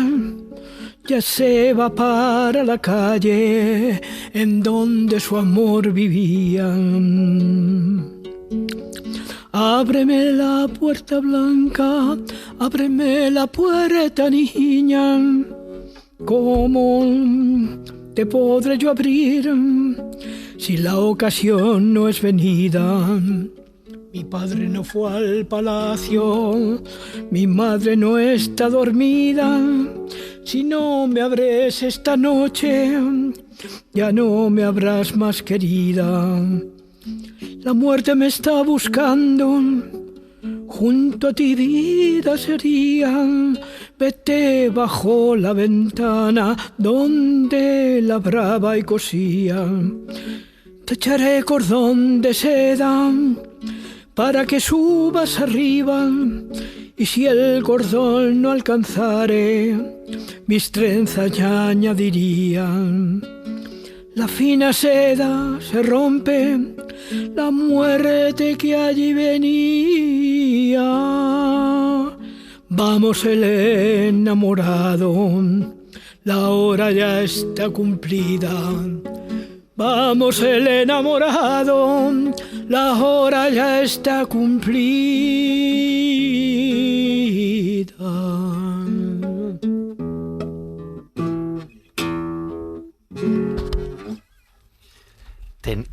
¿Tenías partitura o algo? Me lo estaba preguntando. Tenía la letra aquí para acordarme, pero me la sé de memoria casi. Así funciona la cabeza de Juan Ignacio. Es que increíble.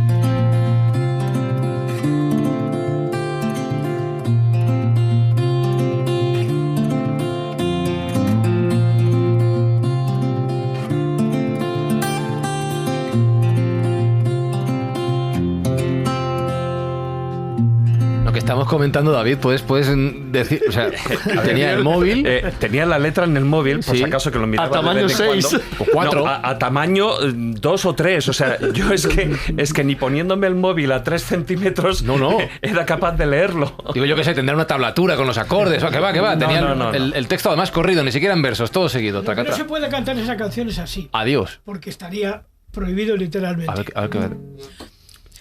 Anoche soñé y soñaba. Que se la sabe. Anoche cuando dormía. Que no la lee. Que sería al modo de Joaquín Díaz y no. Ah, eso no. Vale, pues ha quedado claro entonces, ¿no? Pues ha quedado claro. Era un tema legal, ¿ves? Vale, sí, perfecto. Sí, sube. Otras cosas porque yo no soy Joaquín Díaz. No, hombre, claro, eso ha quedado claro. Que lo del cuento final, ¿no? Que entonces decías que Cuento de Callejo no procede hoy. Porque, No, porque, en fin, tenemos a una auténtica profesional, así que... Se dedica a contar cuentos. Tiene mucho que ver con el último cuento de este libro que ella ha escrito y que ha publicado, con lo cual encaja muy bien en el leitmotiv, en la filosofía que ha tenido este programa a lo largo de las 2 horas, que al final la muerte es una ilusión, que la muerte como tal no existe. Pues entonces procedo al mecanismo habitual, que es primero preguntarte qué es lo que nos vas a contar, Ana, y después le damos paso a la música de los cuentos de Callejo y nos cuentas el cuento. ¿Qué es lo que nos vas a contar?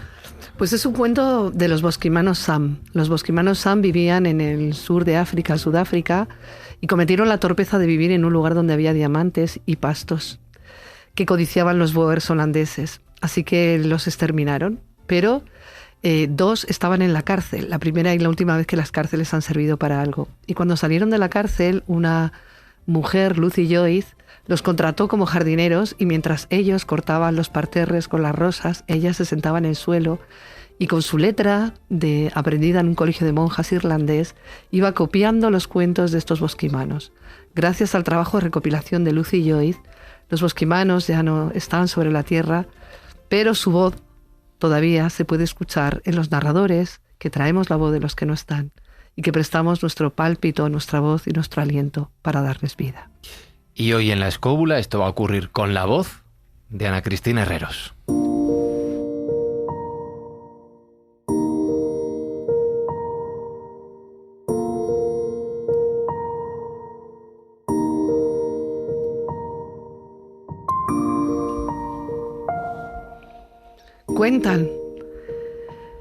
Cuentan que en el comienzo de los tiempos estaba el dios Luna. Y Luna, harto de ver cómo hombres y mujeres padecían con angustia la idea de la muerte, decidió mandar a la liebre a la tierra para que le contara a hombres y mujeres que hemos sido creados a imagen y semejanza de la luna. Un día aparecemos en el cielo, pequeños, insignificantes, y pronto comenzamos a crecer y a crecer hasta que nos volvemos plenos, llenos, y brillamos en el alto cielo. Pero esta plenitud es limitada porque pronto comenzamos a menguar, hasta que desaparecemos. Y esta fase que llamamos luna nueva o muerte no es definitiva, porque pronto volvemos otra vez a crecer en el alto cielo. La liebre llegó al mundo y se entretuvo con otros animales discutiendo sobre quién era la más rápida, y se le olvidó el mensaje. Y cuando se encontró con hombres y mujeres empezó a decir, yo venía a deciros que, sí, que lo mismo que la luna desaparece en el cielo, todos y todas moriréis. Y se quedó tan pancha. Cuando llegó al alto cielo y le contó al dios Luna el mensaje equivocado que había dado, Luna, indignado, agarró a la liebre por las orejas y la lanzó contra el mundo partiéndole definitivamente el labio. La liebre, dolorida, tomó la manta con la que se cubría, la echó al fuego y cuando estaba ardiendo, se la lanzó a la luna provocándole tremendas quemaduras. Es por eso por lo que la luna tiene manchas. Es por eso por lo que las liebres tienen el morro partido. Y es por este mensaje equivocado y solo por esto, por lo que hombres y mujeres nos creemos que nos morimos. Pero no es verdad, porque en cuanto desaparecemos en el cielo, otra vez volvemos a brillar.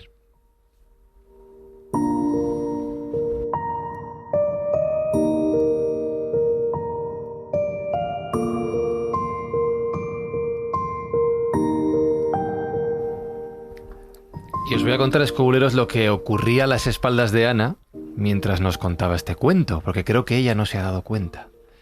Oigo el rumor por encima de mis auriculares donde escucho el programa de la escóbula y con la doble ventana del estudio de la cadena SER cerrada, que está cayendo una tromba de agua brutal, porque oigo el agua ahora mismo, oigo los truenos que al principio yo pensaba, alguien está moviendo algo. No, es que están temblando los tabiques de la SER y veo los relámpagos. Y me pasan dos cosas, Ana, mientras acaba de caer otro relámpago justo ahora. Mientras veo todo esto que se está desatando a tu espalda y escucho tu cuento, lo primero que pienso es, no quiero salir a la calle. Y lo segundo es, este programa podría durar para siempre y no es por la lluvia, sino por seguir escuchándote, Ana. Ojalá. ¿Te ha gustado este rato? Me ha encantado. Yo siempre disfruto mucho con vosotros aquí en la radio. Me encanta vuestro programa, que sigo atentamente. Y disfruto mucho también de estar aquí con vosotros compartiendo cuentos, compartiendo historias, compartiendo libros. ¿Y cómo se termina bien un cuento y cómo se termina bien un programa? Porque no me gustan las despedidas. Pues hay una fórmula de cierre. Las fórmulas de los cuentos son fórmulas mágicas que colocan a la persona que escucha en un lugar que no es ni ahora, que es siempre, y en un tiempo también. En un lugar y un tiempo que es un no tiempo, o es todos los tiempos. Y hay una fórmula árabe, de la cuentística árabe, que me encanta y que es: y vivieron en el placer y en la dicha, y que Alá os dé a todos y a todas buena vida.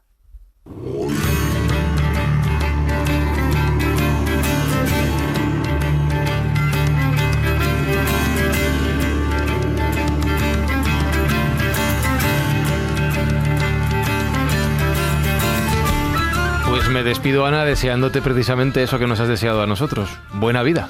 Muchas y que gracias. nos veamos pronto y nos escuchemos pronto. Muchas gracias, ojalá. Inshallah.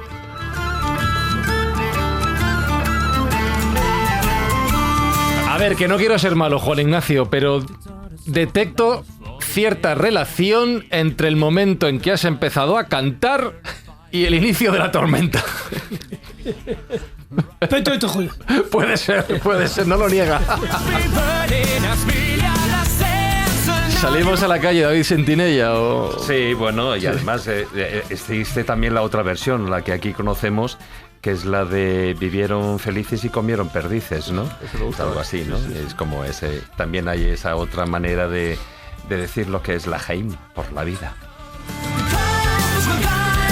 Carlos Canales, ¿a qué le tienes más miedo? ¿A la muerte o al tormentón que está cayendo ahora? No está para salir esto. No, ¿verdad que sí? Hay que tomárselo con calma. Nos quedamos pero aquí. bien, pero bien. Sí, ya veréis. Ahora yo recurro a lo que recurro siempre en estos casos, que es a las capacidades de Jesús Callejo, que si dice que deje de llover, deja de llover. ¿Puedes pedir que deje de llover, Jesús? No, en este caso he hecho todo lo contrario, porque como aquí no reparamos en gastos, hemos implorado a los dioses de la lluvia y a los dioses del relámpago que subrayen de esta forma tan preciosa y tan atmosférica y meteorológica los cuentos que estaba contando Ana Griñón. Claro, pues fíjate que yo pensaba que lo decías para lavar la moto que la tengo abajo. Ya verás tú qué viaje. Pues por favor, paraguas para Chevy Dorado en producción, para Alberto Espinosa en los mandos técnicos y uno grande, que tengo la cabeza enorme, para un servidor, Fran Izuzquiza. Os recuerdo que si sobrevivimos a la tormenta estaremos de vuelta aquí en 7 días en la escóbula de la brújula con nuevas historias, nuevos cuentos, nuevos conocimientos y por favor, una bibliopiragua. Hasta la semana que viene, chao.